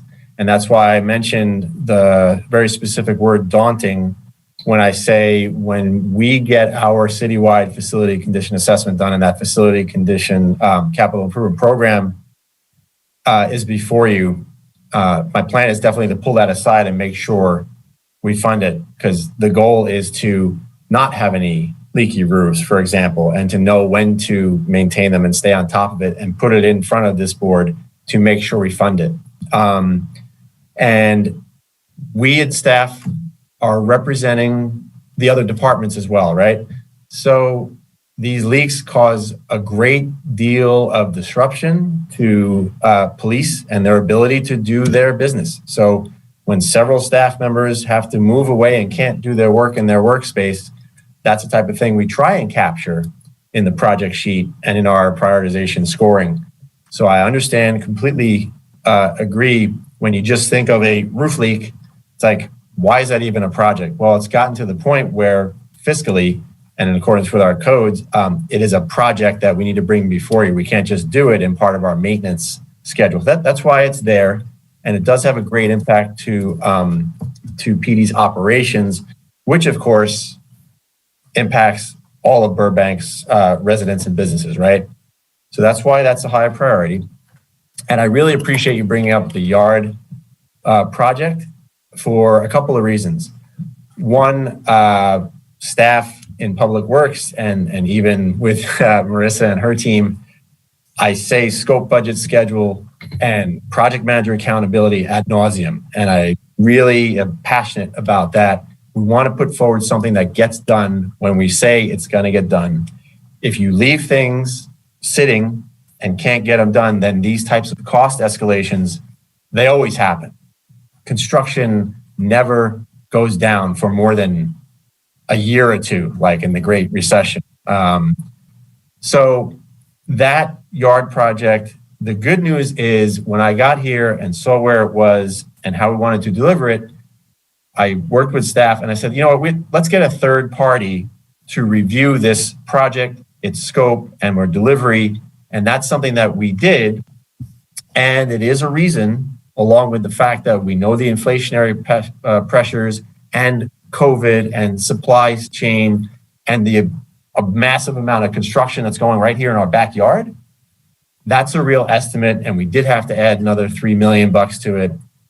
I don't do that with any pleasure, but that's the fact. And it's better to have this board know it now and for council to know it come May when they see this, than for us to be in the field doing this or getting bids. And all of a sudden we're coming back to, hey, I know we want to do these projects, but we need $3 million to do the yard. So it's definitely, we want to get projects properly scoped out and budgeted and meet our schedules so we don't have these potential cost escalations, and we want to hold ourselves accountable to deliver these things. So I do appreciate you bringing both of those projects up, and I just wanted to let the board hear the rationale behind that. And I don't know if Ms. Becker wanted to say anything before I saw her hand pop up. I would just add to what Mr. Berkman was saying in that, certain things like roof projects, part of the reason that taking care of these buildings becomes so critical, because if you don't do that early, you end up costing yourself more down the road, right? We would like to get to the point where we're repairing roofs and not replacing roofs, or we're doing scheduled replacements so we aren't fixing damage from leaks and things like that. So yes, it's not a glamour project to the community, but it does ultimately result in cost savings. And, our job is to obviously utilize these funds in a manner that it's going to save us more money down the road. So we do have funds remaining to do some of these bigger projects. So.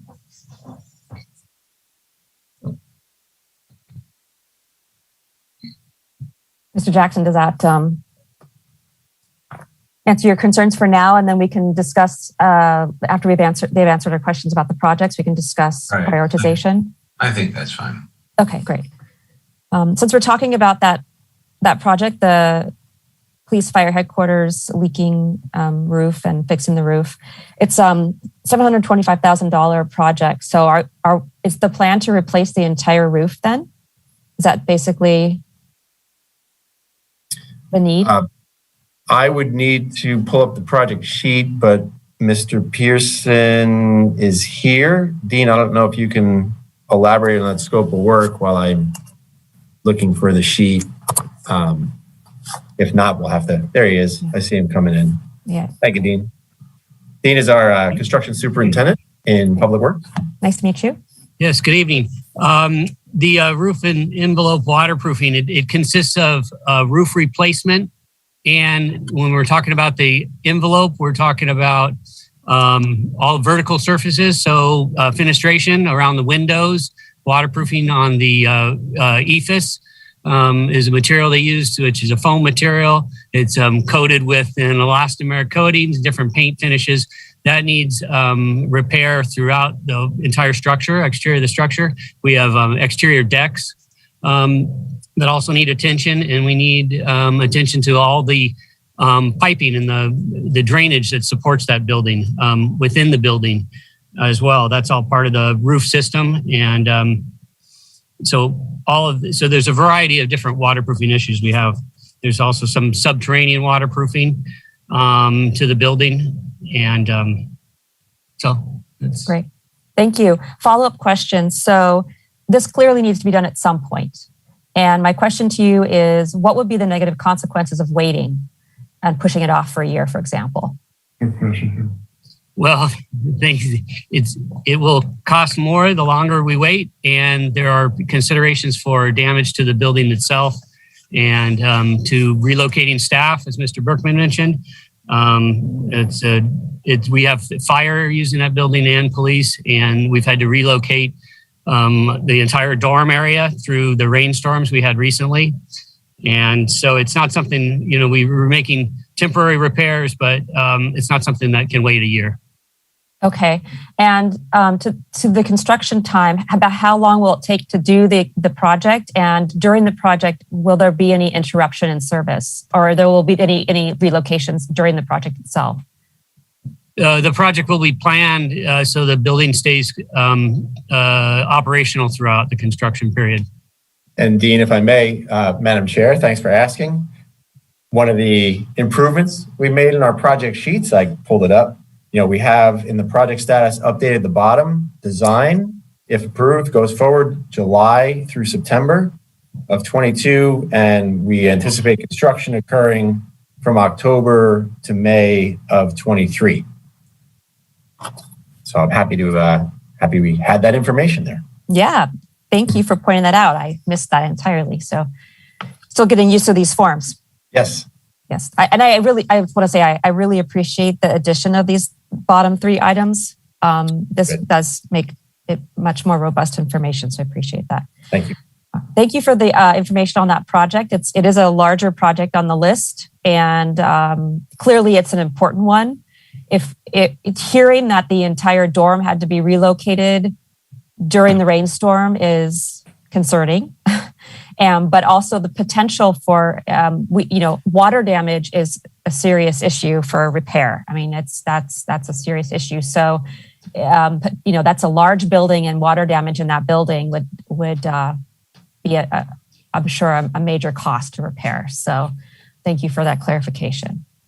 Okay. Any other items that folks want to bring forward to discuss? Mr. Avazian.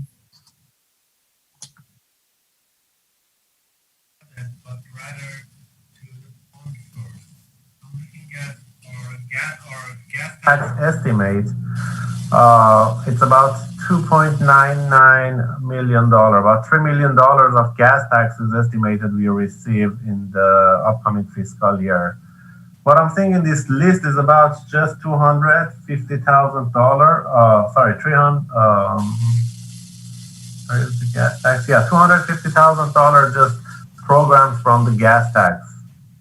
Are we planning to use more of this on some kind of staff time, or other projects are planned for the remaining balance? Thank you. I'm happy to answer that question. So if you were to refer to that infrastructure funding source, we do get about $3 million in revenue annually from gas tax, although the past couple of years have been a little bit light just because of the pandemic. We haven't met our revenue projections because of reduced gasoline sales statewide. That's bouncing back quite nicely now. I think we're in sort of that post-pandemic economy, giving a little bit of a preview of our mid-year presentation coming up. But a good portion of the gas tax funds are used for O&M. You'll see that operating and maintenance expenses of $2.3 million. So that gas tax is primarily used to pay for staff that does all the engineering and design work for our streets and roads.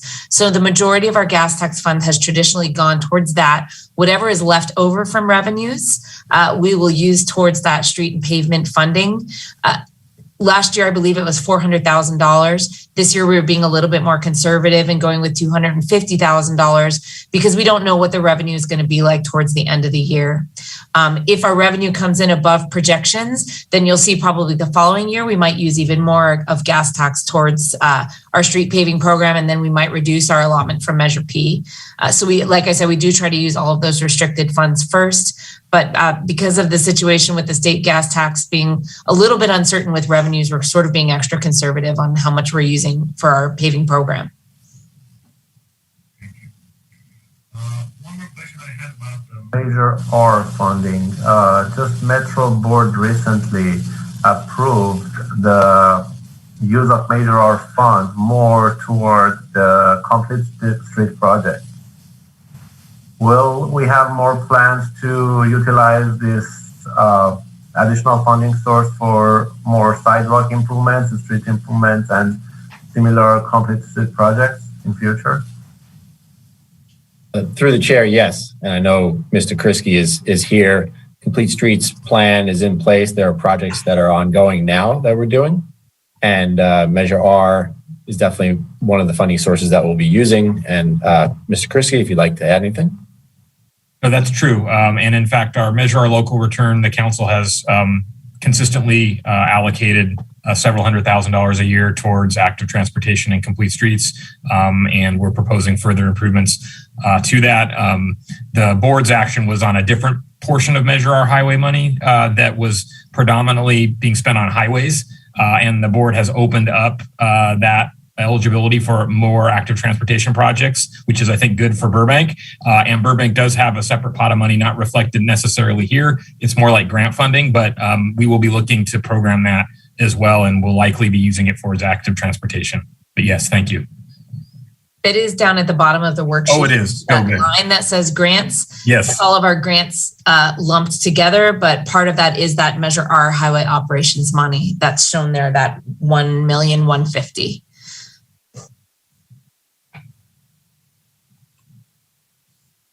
Great. Thank you, Mr. Avazian. Any other items folks want to? Chair Takahashi, I believe Mr. Brennan Jr. had a question. Okay. Mr. Brennan Jr. Did you have one that you would like to pull? Actually, Or kind of got answered. It was about the re-roofing and waterproofing of the police department building, which is kind of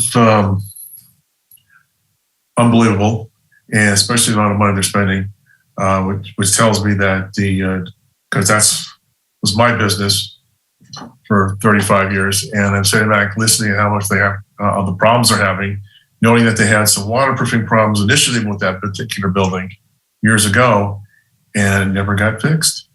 So I'm kind of wondering who the hell's been in charge and why does it take so long to get these things fixed? Something like that. And Mr. Jackson's complaining like, what the hell's going on? And he was right. What is going on? Why does it take so long? That's a lot of money. That should have been spent somewhere else. It should be like a maintenance kind of thing. In other words, like fix it right away.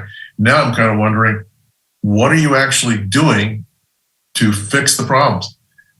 What kind of testing did you do? In terms of, see, like the leaking through the walls, the windows. I think the gentleman, I can't remember his name now, said they redo all the windows and the decking and this, that, and the other thing. Like, what are you actually doing? How are you fixing it? Who's writing the specification? Who's doing the project? Et cetera, et cetera. We don't know. All we know is they're going to spend a lot of money doing it. Almost $800,000. Probably would be more than that when they're done. Knowing how difficult those projects are, especially with the design of the building the way it is. So I got some questions. I'd like to see the specifications for that. I don't know if that's possible or not.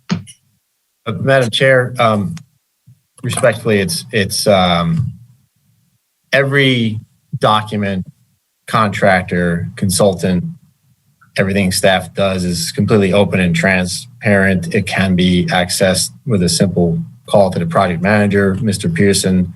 It's not in the board's purview to take a look at plans or specs or estimates and weigh in on them, but that's staff's job. That's why we're hired. We are always available to provide updates or documents once they're completed. this would certainly be a public bidding process, so we'll be able to report on that. So it's all available, and we are always available to any individual board member that would like to see these. And I echo your frustration and Mr. Jackson's frustration. It's something we are looking to make sure we do better and fix things when they should be fixed. And again, little broken record, that is a big reason why we're doing our facilities condition assessment, so we could see these things and not have to react to them, so we can all work together to do them when they're supposed to be done, as opposed to waiting. So I definitely appreciate the thoughts. Thank you.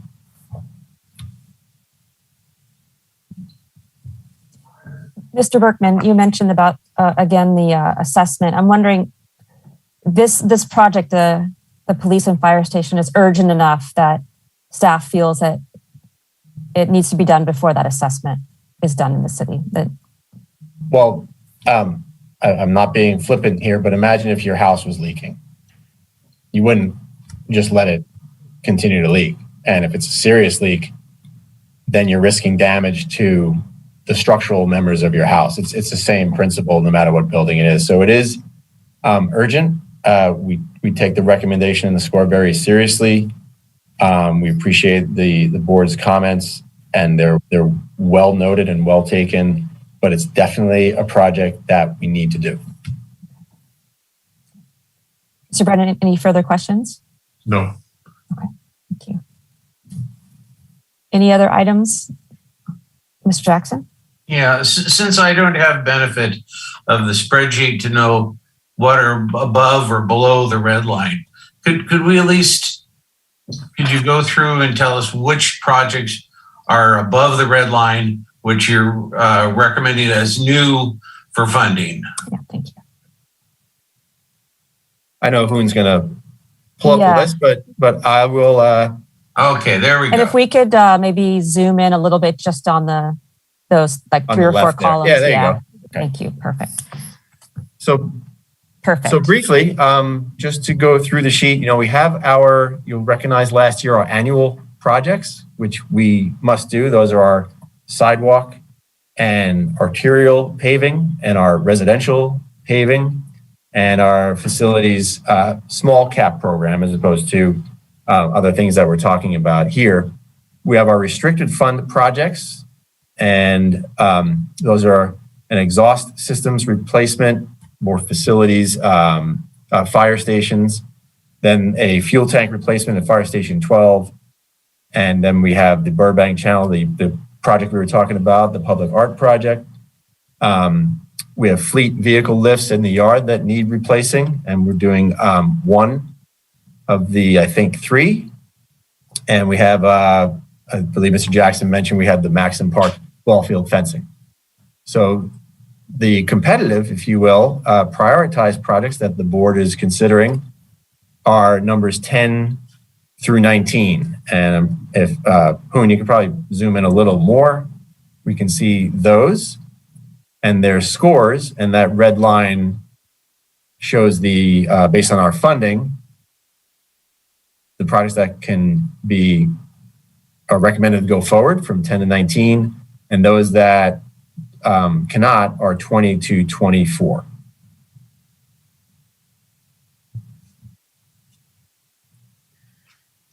Thank you. Oh, go ahead. Sorry. Are we discussing, or are we? We're still, I think, polling for questions at this point, but because I think there's still a couple more that maybe I at least have one more. But Mr. Jackson, can you use this as is now, or we can bring it back up when we're discussing prioritize? I mean, I have looking at that, and I appreciate that because, as I say, I'm working somewhat in the dark. Yeah. I think the numbers, 10 or 11 through 19 are all, have significant merit, and I have no difficulty with them, with the exception of the fire police headquarters. I think there should be another source of funding rather than Measure P. I do have a question about the driving range netting. I had made mention of it before. On the left side, the south side of the driving range, there's definitely a need because there's a street below it, but on the other two sides, there's mountains. And I'm curious of our director, what is the reasoning to put fencing on side where there's, there doesn't seem to be a need? Sure, happy to answer that question. And just wanted to take a step back and just remind the board that I'd like to internally revisit the priorities for DeBell and consolidate those projects. But in terms of the request for the netting at the driving range, we just recently redid the driving range, completely graded that, put new irrigation. The netting on the north side, kind of facing towards the Starlight Bowl, there is, although small, there is the ability for balls to go onto the street, but also balls that go up to the hillside, kind of towards the Starlight Bowl. It's a matter of keeping the balls within the driving range. On the east side, so towards the nature center, where you're absolutely correct, we have that the mountain of a hillside there. There are employees or patrons that are sometimes walk along that area for whatever random reason, and so it's more of a safety, partly safety, but also to keep the balls that are used at the driving range confined to the space, confined to the driving range itself. Not only will it protect the balls from getting damaged, it's just also, I'm looking at long-term ongoing operation and maintenance costs. When you have balls that go up on the hillside or they get damaged, when you hit them and they get damaged, it'll then just going to cost the city a lot more money to replace these balls on a more frequent basis. But again, I don't disagree with the Board Member Jackson's questions and concerns as to whether that is of highest priority. I will tell you it is a priority for the golf course, as are other things. And so that's why I would like to, my recommendation is to consolidate all of the golf course projects, utilizing that 475 funding that is above the red line, to then determine really what, with $475,000 out of, we requested $875,000, what are those priorities for the golf course? Okay, well, thank you for explaining that. Just for the record, I've never hit a ball out of a driving range. They go at best 100 yards and bounce a bit. Okay. Mr. Jackson, yes. Ma'am.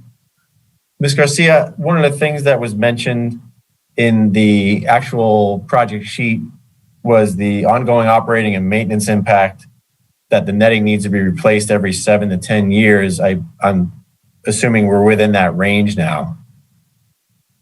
And I bring that up because just like our roof, for example, if we don't take care of things and now at $275,000, then putting aside the possibility of somebody getting hurt from a stray golf ball or the loss of revenue from lost balls, it's something we should be doing now, and it could escalate in costs later. Yes, that is correct. I will mention that the project is also to actually install netting where there currently isn't netting on 2 of the 3 sides. Okay. Thank you. I have a further question, if I could, Madam Chair, on operations of DeBell. I mean, we lease out the facility or contract out to a private company to manage the golf course, and they collect revenue, but they don't share in the maintenance. That's all on the city's tab. The way the operation of the golf course works, it's different, very different than what we had in the past. So the city pays a golf professional company to manage the golf course on the city's behalf. So we pay them, I believe it's $8,000 a month, if I'm not $6,000 or $8,000 a month to manage the golf course. The city collects all of the revenue, and we pay all of the expenses. There is a cost sharing component to that agreement, whereby we share a portion of the profit. So if they exceed a certain threshold in revenue, they get 15% of that. I will tell you that the golf course, whether it's because of COVID, I think it's a combination of COVID and our operator and how well they've been managing the golf course. We are projecting almost $1 million of additional revenue in this coming fiscal year. Yes. So, and that is strictly, it's golf course and restaurant, but, we collect all the revenue, but we also assume all the liability, which is why we're looking at investing in this golf course where we've deferred maintenance and capital projects for, I want to say 15 to 20 years. So we're trying to find that balance. Okay, well, thank you for explaining that. Sure. Well, Madam Chair, as I said before, I have no difficulty with the 9 projects that are above the line. I do have questions on the funding source for some of the things, but I guess it is what it is. And the fighter jet at the park is below the red line, so I won't, make any more comments about that, whether it is appropriate or inappropriate. Okay, and we'll have an opportunity after we're done asking questions to deliberate too. Mr. Berkman? Yeah, Madam Chair. This is for actually Hoon and Marissa, and we can answer it next time, but I thought I saw the aircraft, the statute of rehabilitation on the unfunded needs list too. Did we take that out of this? Or it's on both? It is on both. Okay. And I just for a point of clarification, the F-104 jet, it does not belong to the city. We have an agreement with the Air Force. It's actually a federal government-owned jet. There is 2 sides of the spectrum, some that love it and some that would be more than happy to have it go. But per the city's agreement with the Air Force, the city is responsible for the maintenance of that jet. Follow-up question, Mr. Garcia, about the DeBell Golf Course and Mr. Jackson's question about the revenue and the maintenance. Where does the revenue from the golf course go? Does it go into the general fund? Does it go into the Parks and Rec fund? It goes to the general fund. Okay.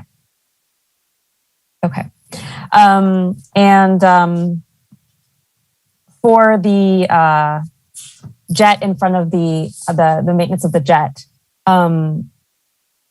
is it a shared maintenance for the jet, or is it you said that we are responsible completely for the maintenance of the jet, or okay.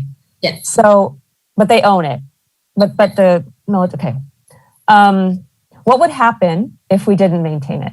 Just out of curiosity. If we didn't do anything with it, would it just deteriorate and then it look bad, or is there actually a structural problem that it might break or hurt somebody? Is it a safety issue?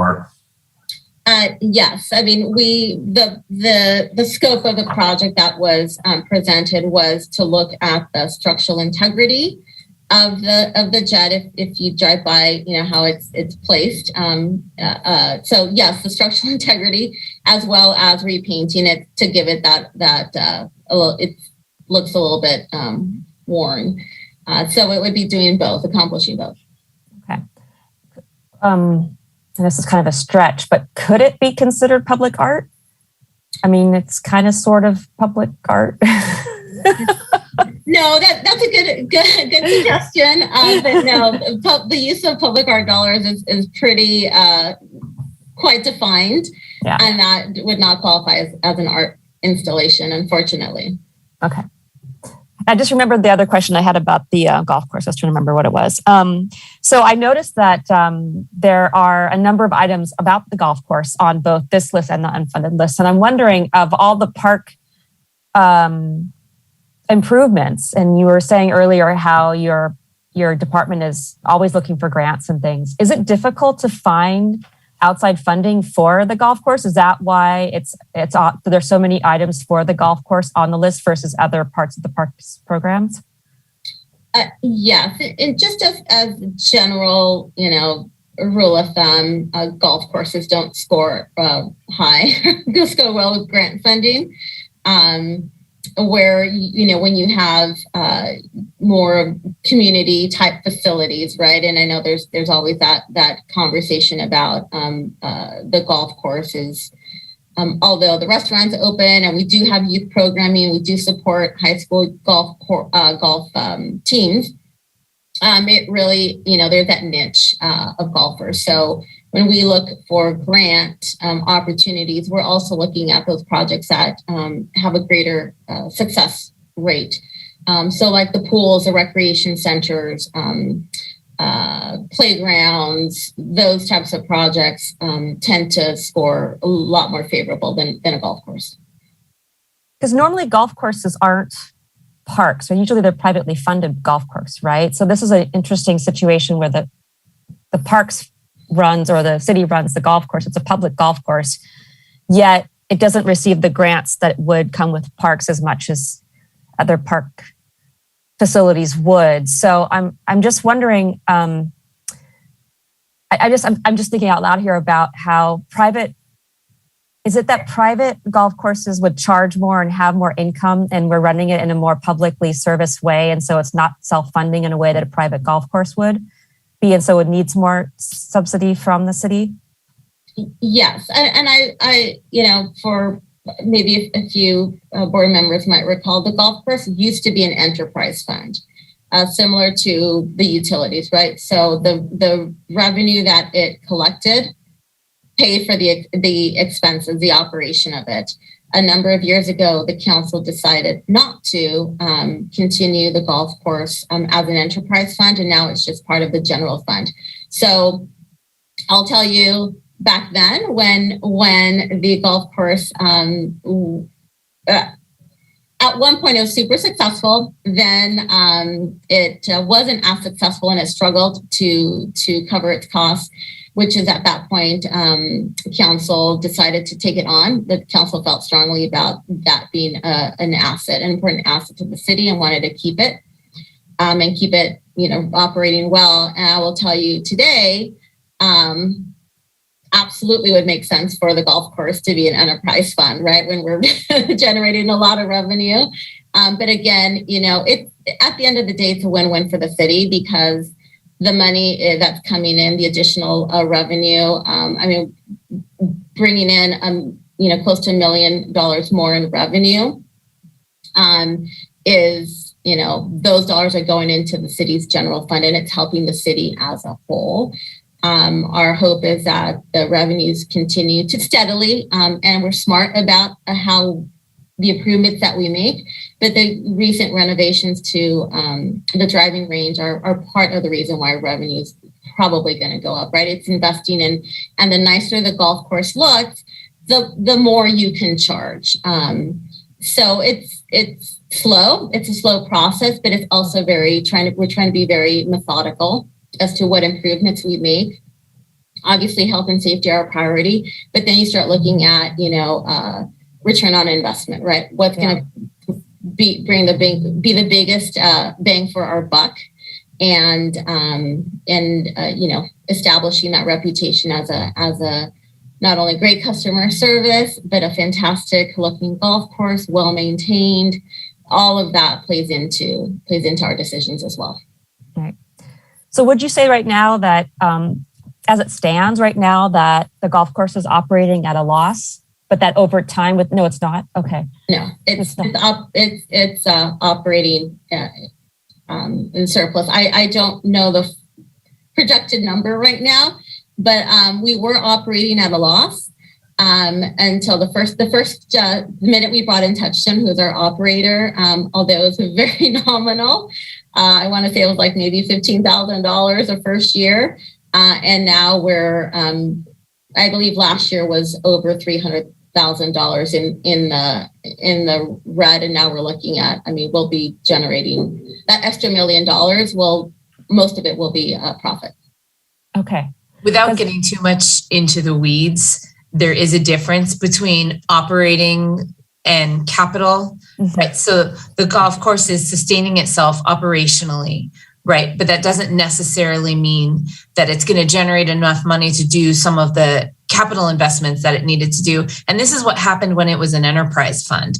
It was sustaining itself just barely, but then there were no extra funds left over to do some of this maintenance and some of this capital that it really needed. So it got neglected for a very long time. And right, so part of the goal of now that we are operating in the black is to, bring it back up to standards so that, we do have a nice golf course. We're eliminating those safety issues and some of those other items. So. Great. Thank you. Yeah. Thank you. And I think that as we were talking about earlier with the investment in the police building, looking at the cost benefit analysis of whether the investment now is going to reap benefit in the future. And since the golf course is intended to be at least some degree recovering costs of the capital improvements versus, say, the police station, where that's a public service, where it's more about deferring, trying to avoid future more costs, right? So, in your opinion, both Ms. Garcia and Ms. Becker, that investing in these items now that you have put forward, even though I know that you're going to rejigger these numbers and look at things a little differently, in your opinion, investing in these particular items will, in the future, actually benefit us overall, benefit us as a city and our financial situation and the potential cost benefit on the golf course?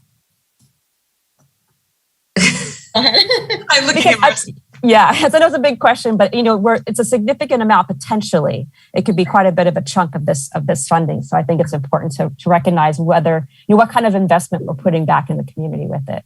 Yeah, as a finance director, I would always recommend investing your capital into things that are going to make you revenue. But of course, I realize that the community has other priorities besides just generating more revenue, right? That's why they keep me in the background here and just tell me to crunch the numbers. But of course, yes, that's a good return on the investment. I think there's definitely a nexus between the work that's already been done to the driving range and the increase that we're seeing in revenues for the golf course. So there's no doubt about that those two things are connected.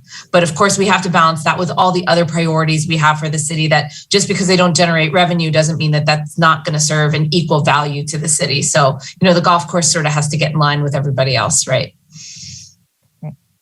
Thank you. That answers my questions. Thank you. All right. I think, yes, Mr. Vanderboort. Madam Chair, since we're riding the golf course horse, so to speak, let me just add my 2 bits. This way we don't need to come back to it, because Ms. Garcia has made it very clear that she's going to try to make do with the budget money available. In looking at the number of improvements, and specifically because I probably have used that golf course 100 times or more in my lifetime. That's not a lot, by the way, and I've ceased to use it, but I certainly walk by it at least once or twice a week. I find that as a resource for the community, it serves a very small niche of people, many of whom are not residents. They're outsiders who use the facility. And as such, we need to be far more cautious with Measure P funds. In other words, when I voted for increasing my taxes, in my wildest dream, I wasn't thinking that we're going to do concrete drive paths for golf carts, or I wasn't thinking that we're going to relocate a half a dozen sand traps because we don't like where they are.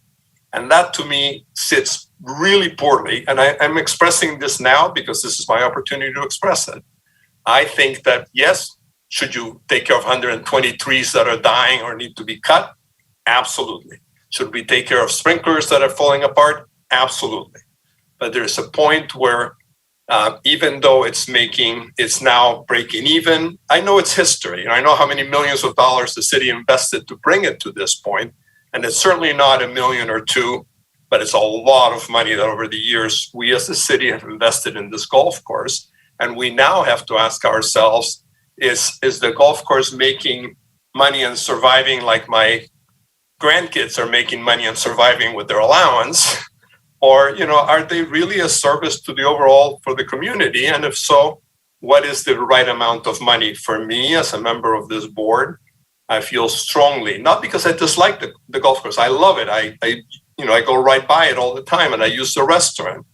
But because, the funds are really for facilities, I absolutely think we should be fixing the roof and the leaks of the building. That was it poorly built? That's another story, but it needs to be done. But as far as the golf course, I would beg of staff to consider spending a lot less money than is being spent now that you got this cart sort of rolling downhill a little better, and not continue to use money to make things that, of course, the guy playing on golf course number 11 wants a better tee area. But, it's really for the public at large of Burbank. It's really, I think, an abuse of our tax dollars. And I'm sorry to say that, but I wanted to be as blunt as I can. And that may be, again, just one opinion. But since, again, this is my soapbox opportunity, I am, and again, Ms. Garcia, please don't take it personally, because you've made it very clear that you work with this. And I see value, but I also see the expenses and the money. I think $475,000 is a heck of a lot of money from Measure P for the golf course. Use it to take care of the trees that are dying. Yes, go for it. Have my blessings. Add more fencing so people don't lose as many balls operating the range. Not my, like Mr. Jackson. I don't think, other than protecting the street. That's again the end of my story with respect to the golf course horse. Thank you, Madam Chair. Any other comments about the golf course while we are on that topic? Thoughts from the rest of the board to give to Ms. Garcia for consideration when she's relooking at the numbers? Okay. There's a few more items we haven't talked about. Are there any items that anyone else wanted to pull before we started to deliberate and look at the priority list? Yes, Mr. Berkman. I only jumped in because I didn't see anybody raising their hand, Madam Chair, because it's my job.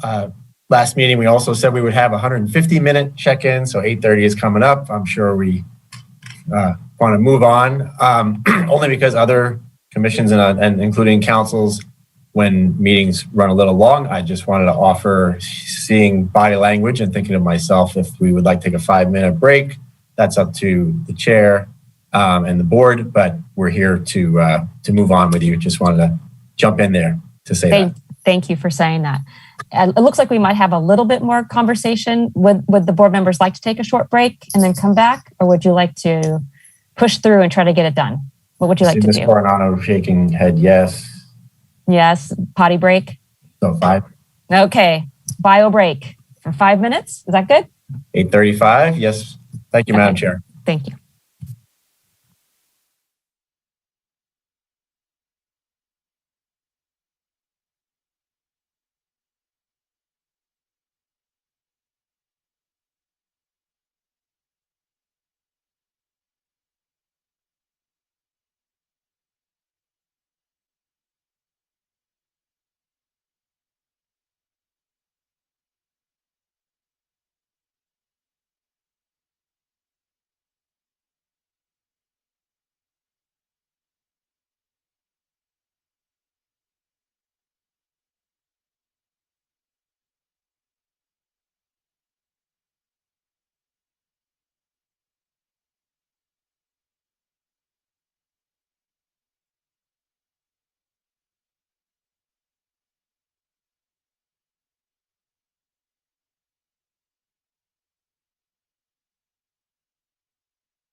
Welcome back, everybody.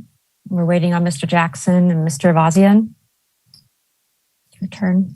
Do we need to do a second roll call after coming back from break, or is it okay to just keep going? You can just continue. Okay, thank you.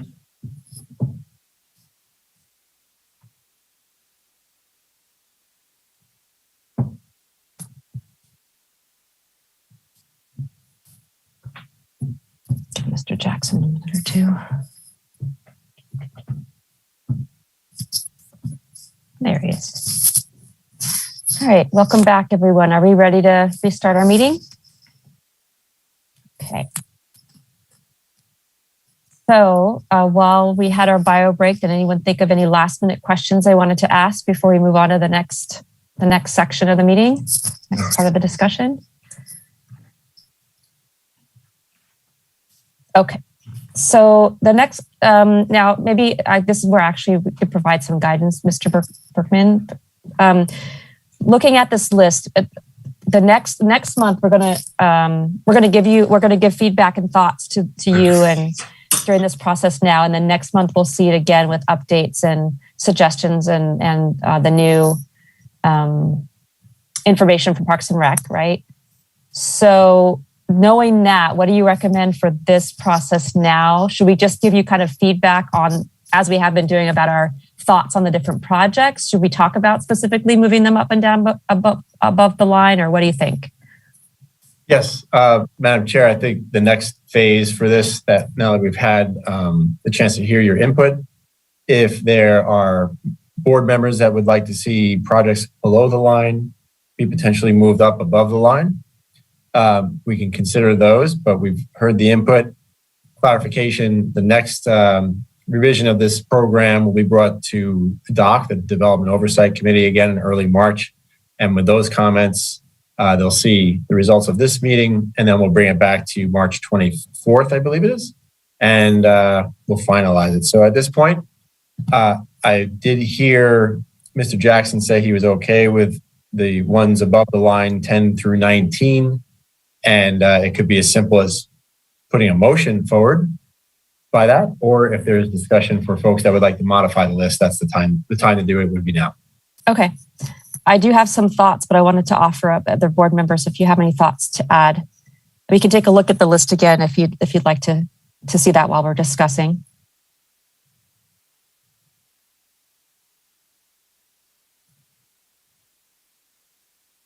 Great, thank you. So I wanted to revisit the shade structure again because for the Carson Park, because it sounds like that item may actually end up being either moved up to restricted funds to art and public places, or repurposed in some other way. So that item may even just be removed from the list. Is that correct, Ms. Garcia? At least from this Fund 534 list is what I'm talking about.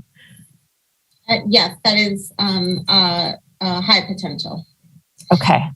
That for me is, as you know, Ms. Garcia, is a pet project of mine, and I've been calling into the various commissions about it. But I also believe strongly in, appropriately funding these projects. So that sounds like an appropriate way to address the funding of the shade structure there in a public art. And I do support the concept of making it more than just a shade structure, making it an art piece or an aesthetically pleasing structure.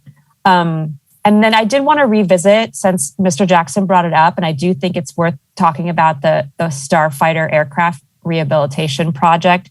There's just a couple of projects on the unfunded list that, just me personally, that are roughly the same. They're smaller that I think would be, just as an example, the misters at the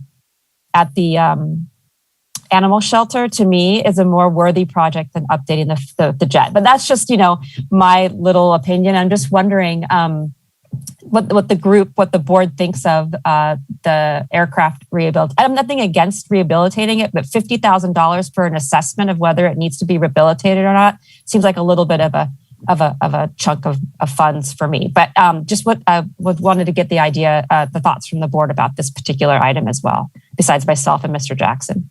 Anybody else have thoughts on that? Yeah, can I speak on that? Ms. Rochelle? Mm-hmm. I feel strongly if we have it in place that we need to maintain it. So it's kind of goes back to the roof. The longer we put these things off and construction costs only go up, they don't go down. So we need to look at all of that. And if we have it in place, then part of that is maintaining it. So it doesn't seem like it's going to be removed. So since it's there, we need to think about maintaining it. It's just like the roof. The longer we put these things off, construction costs only go up. And as far as the roof goes, I think we should be a little bit more supportive as far as health and safety for public employees. That's just my 2 cents. Thank you. Thank you, Ms. Rochelle. Any other thoughts? Yes, Mr. Brennan. With regards to the F-104, yeah. Besides being a historical thing because Lockheed made Burbank important during the World War II and Korea. However, keeping something like that out in the middle of everywhere so anybody can walk by, if it falls apart and hits somebody, Burbank's on the line for legal cost. So yes, maintenance of that is very important so no one gets hurt. Those kind of airplanes are very delicate and they fall apart very easy. From personal experience, trust me, it's better to maintain it as opposed to having someone get hurt. Okay, thank you. Just a point of clarification, Ms. Garcia, this $50,000 on this particular year's budget is, if I read the sheet correctly, is for the assessment of how to upgrade it. And the actual upgrade cost is what I think for next year would be like, what, 150,000 or something like that? Let me just double check I got those numbers right. Yes. You're correct, Chair. And that 50,000 is to hire a structural engineer to do a structural integrity assessment of that jet. And that was a guess. We do not have a quote. It could be, we would work within that $50,000. And then depending on what that assessment came back at, that, future year funding could change. Question. Go ahead, Mr. Brennan. Is there any way to give it back to the Air Force? I mean, seriously, if you're going to spend like a couple $100,000 on maintaining the airplane and it's just sitting there waiting for someone to get hurt, maybe it'd be a good idea to just give it back to them. I'm sure they would have an Air Force base someplace where they can display it. That certainly is an option if council wishes to return it. We could certainly, if directed to do so, we'd be happy to return it and do whatever to council's pleasure. But yes, that could be an option. Madam Chair, kind of a question for Mr. Hahn. I know Parks laid out the estimate for the project. 50,000 seems definitely high for work that could be upwards of around 140,000. Typically, the soft costs for design, if you look at 7 to 10% of construction. So, Mr. Hahn, did you take a look at this? I mean, it really should be around 15 at the most, I would think. But I don't know if there's specialized testing and I know it's non-destructive, so maybe there's something I'm missing. Yeah, definitely. We could take a look at the cost estimate. 50,000. I think it's on the high end, but I think once we send out an RFP or get a consultant on board to take a look at it, and I think we could actually probably reach out to our on-call consultants to come out and take a look at it and work within their scope of work. So, right, it's a small amount, but I think we can make it smaller. Yeah. So I'll take a look at that a little bit more in detail and see if we could actually kind of trim that down a little bit. Right. Yeah, it'd be great if you wrapped up in also the citywide assessment. Is it possible to add that to the citywide structural assessment process? No, it's separate. I was unmuting myself and I was already unmuted.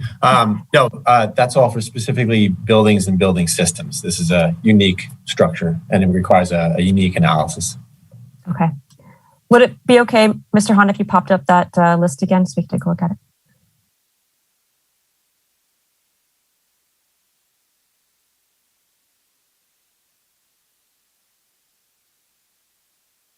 Okay. Madam Chair?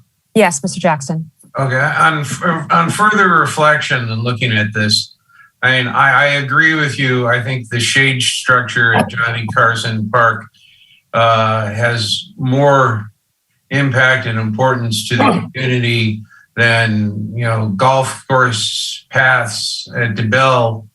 And they're pretty much, if I look at this correctly, about the same price.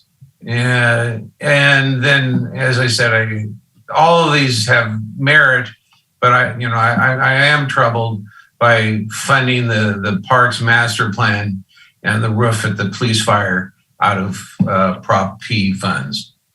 Right. But if that's the only option the council has, I guess it's what they're going to do. Yeah, I'm wondering, to your point, for the police fire, is there any funding from the police fire end of it that they, and not necessarily from the police funds, but from grants or support funding for public safety services, that their infrastructure could be supported? Because it seems like the type of thing that would be supported with grants and that kind of, maybe not, I don't know. Ms. Becker, do you have any thoughts on that? I mean, it's the biggest item we have. Well, second, that's the biggest item we have on the list. Certainly. And we review our entire capital plan each year to see, like you see up here on the worksheet, which items can be where we could utilize other sources. There aren't really going to be grants out there for infrastructure type things for police fire. Training, yes, operational items, even upgrades to their technology. There's all sorts of grant funds available for that. But for a repair on a building, you'd have a very tough time securing a grant for this related to safety, because it's not a direct providing service to the public type of item. It would not score very high on a safety grant. So trust me, if we did have another source of funding, we of course would be looking at that. But part of the reason Measure P happened in the first place is because the city doesn't have a funding source for needs such as this. So Mr. Jackson, to that, with that answer, I hear what you're saying about feeling that it is not an item that you would like to see funded from 534, but I'm not seeing another option for that. And unless you have some thoughts about that, questions that you could ask, or thoughts to redirect to fund it from another source. No, I'm not versed that well with the city's budget, and I defer to our finance director on that. Yeah, so it's a bitter pill to swallow. That it's one that I don't think we have a choice on that one. Personally, I don't think we do.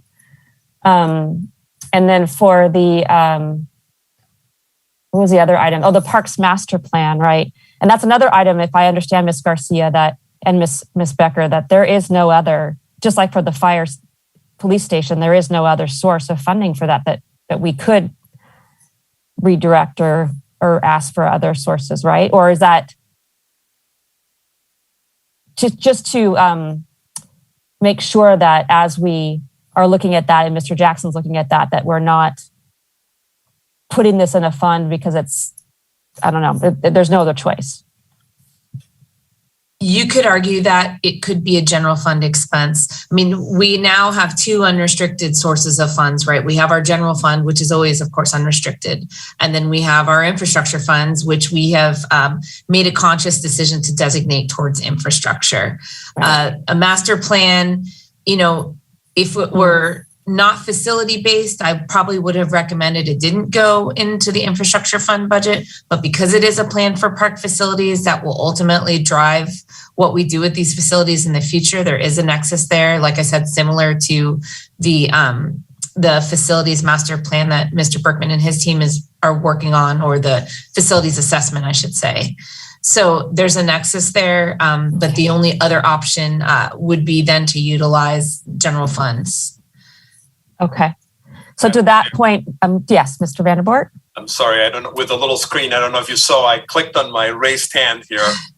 Just a quick observation. One thing is to do a facilities assessment plan. Another one is to do a master plan. Is it possible to follow the logic that is being suggested to us and say that we will fund for the portion of the master plan, the assessment portion?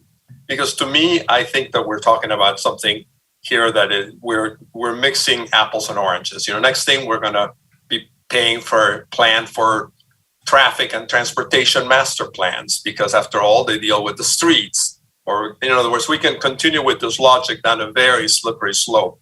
And facilities assessments, absolutely. That's what this money is all about. Can we find a way to maybe fund a portion of the parks master plan, which has to do with certain, research, survey, establishments of facts, etc. And it won't be the whole amount of the master plan, but a portion of it through the Measure P funds. That would something just to throw out there for staff to respond, and maybe that'll help you come to to bring this to a conclusion.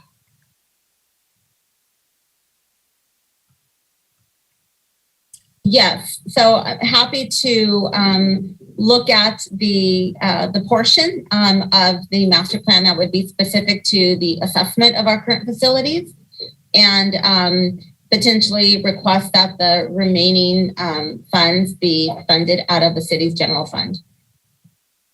Thank you. Okay.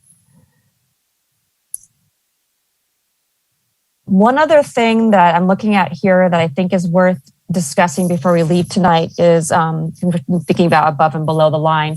So as we shift things around, that may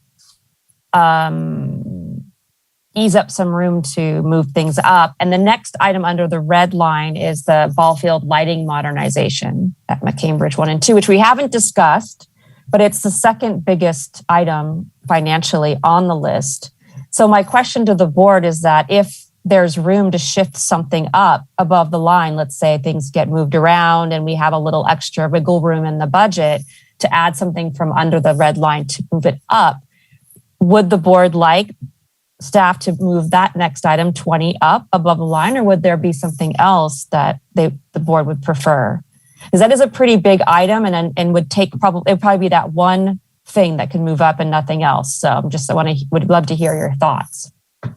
If I may interject real briefly, that ball field lighting modernization in our revised conversations with the Public Works Department, we actually are proposing to fund that 100% out of development impact fee dollars. Oh, then should we take it off the list? I believe what's going to happen is they'll move up to that restricted fund projects category. What will be moved down, though, is the Larry Maxim ball field fencing. Okay. And that will be below the list, below the line. Okay. Because I'm looking at the 20 through 24, and now the 20 is off the list, and we're adding Larry Maxim Park. The police fire headquarters kitchen modernization. I mean, that I think, looking at that, I would be inclined to push that up quicker than the other items if there is space. I mean, that's it's already doing the police waterproofing, and it's an important infrastructure. Just, I'm wondering, any thoughts on moving things around above the line if there's wiggle room from the board?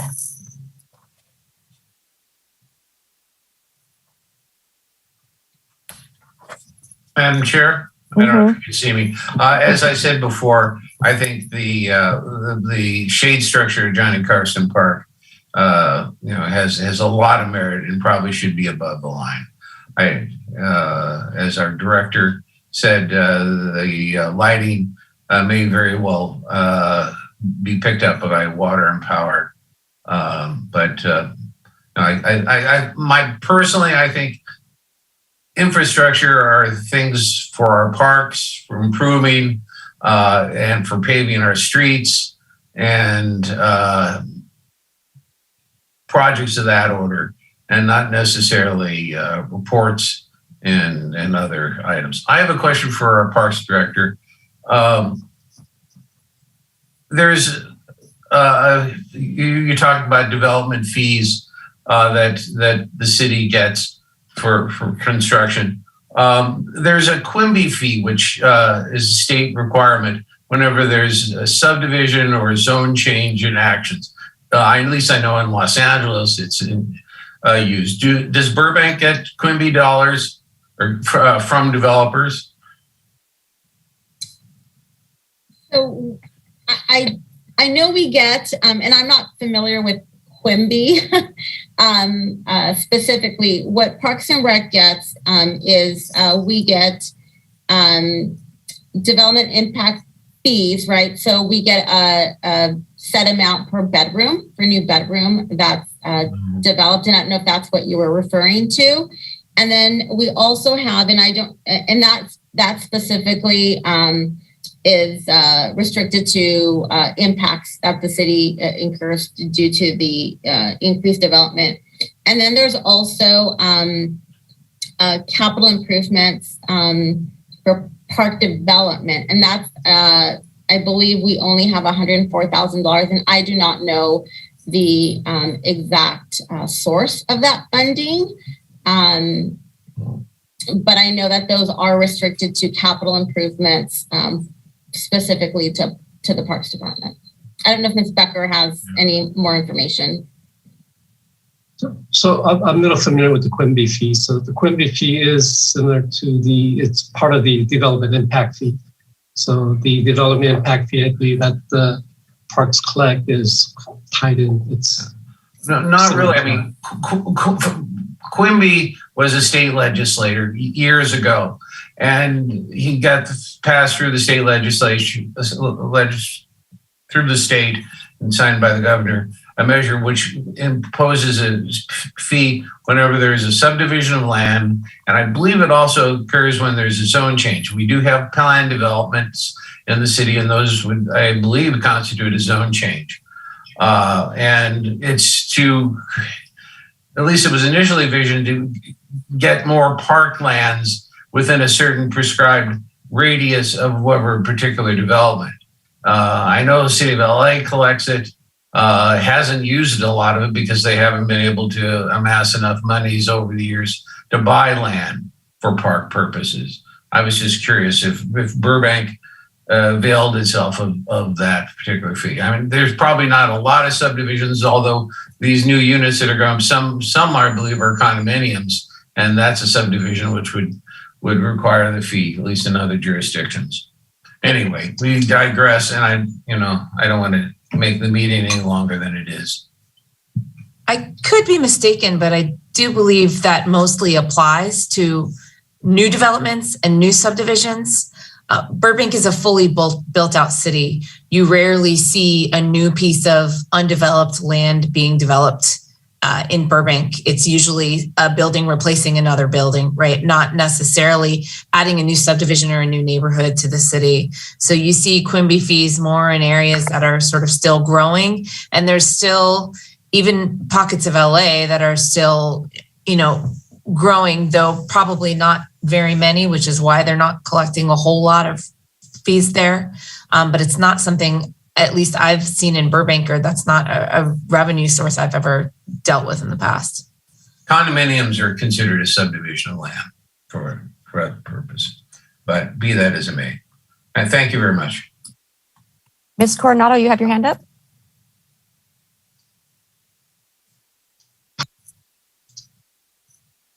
Yep, you're muted. There we go. Thank you. Looking at the list here, and I know there's been a lot of discussion tonight. I have to agree that I think the animal shelter mist should be on here somewhere. I mean, if we have the opportunity to move some things up, I like the Carson Park shade structure, as the Measure P funds are to help, the public can better enjoy that, as well as the police fire kitchen modernization. I feel like our first responders should be taken care of.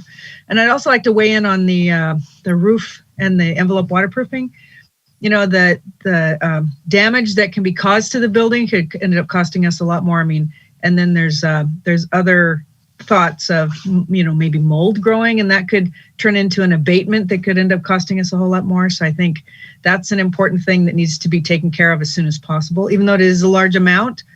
But in the long run, it's better. You have people moving their dorm, and here we are, we have our first responders. We had a rainstorm and an emergency in our city, it could cause a problem. So those are just some thoughts I had. Thank you. Okay, thank you for your input. Appreciate it. Mr. Avazian, Ms. Rochelle, do you have any final input in this discussion about moving things around? Yeah, did we decide on the golf course cart path? Was that important? I know we have some golfers, or maybe it's important to the community. Was there discussion on that? Is it unsafe?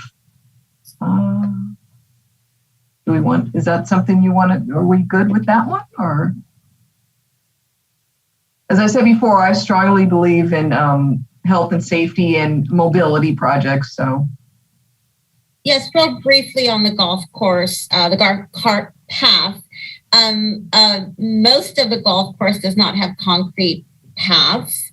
And so the thought with that project was to, I believe they're all, the golf course has, the paths are, a lot of is DG, the decomposed granite. So the thought was, over time, we know we can't do it all, systematically just expand existing concrete cart paths throughout the golf course. And we know it's going to take us many years or multiple years to get there. And the thought behind that is we lease golf carts. And so, again, we're looking at operations costs, right? When you have concrete paths, it helps with the longevity of these golf carts. It's actually saving us. It might save us funding in the long run if we repair it now. Is that what you're saying? Correct. Okay, thanks.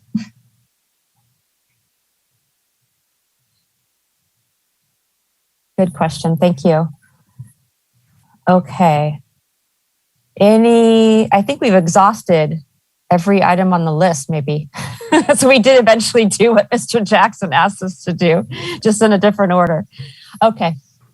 Does staff feel like you have heard a feedback that is helpful and that you have clear direction on how to approach this list moving forward? I believe we do. I think moving the number 20 ball field lighting modernization of McCambridge with the development impact funds frees up some money. We will revise this list based on the comments and get it to DOC next month for their input.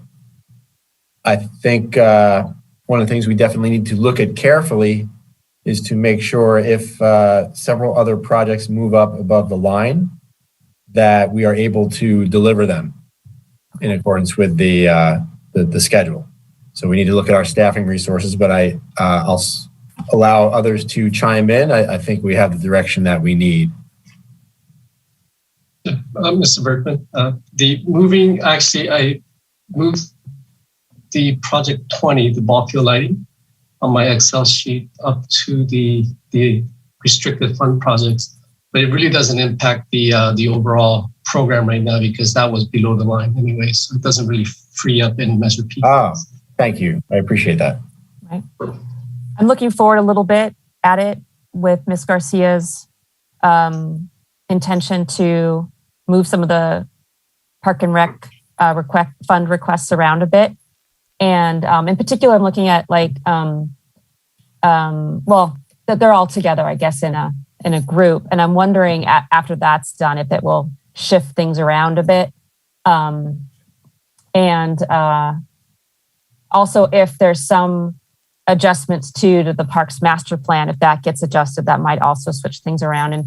And I'm wondering too, as we talk about that specifically, actually, Ms. Garcia, the DeBell golf course improvements, if that might also get that that line number 21. There's a lot of items in that list that might get split up a little bit into more specifics, or if you might regroup them into, So I was going to ask about the specifics in that list, but then since you said you're going to rework them, then I won't ask now. But I'm thinking after you do that, that might actually shift around these numbers quite a bit to the point where we may have a completely different line, actually. So that's my thought about moving those around.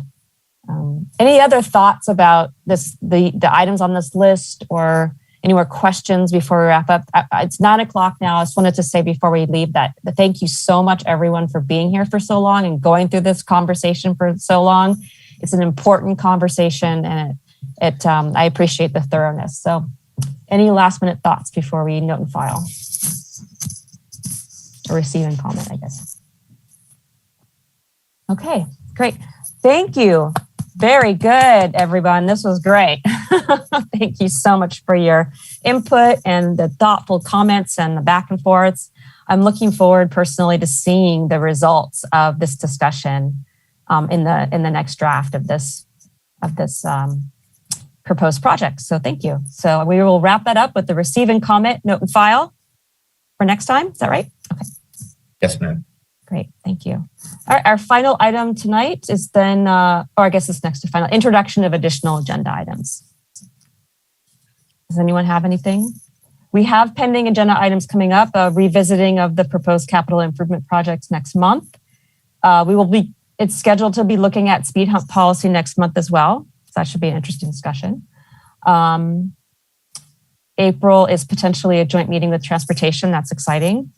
And somewhere in the future, third quarter CIP report. So is there anything else that the board would like to put forward as an agenda item? No? Okay. Then I think that's it. I think we're done. Yes. Madam Chair, thank you all. The team, staff here, thank you everybody for all the hard work. There is a lot of work that goes on behind the scenes. Mr. Hahn, thanks for leading the way, and we appreciate the efforts of everybody. We'll be back at it next month with you.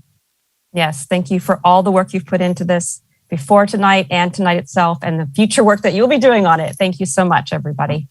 Have a great evening. Thanks. Take care. Good night. Good night.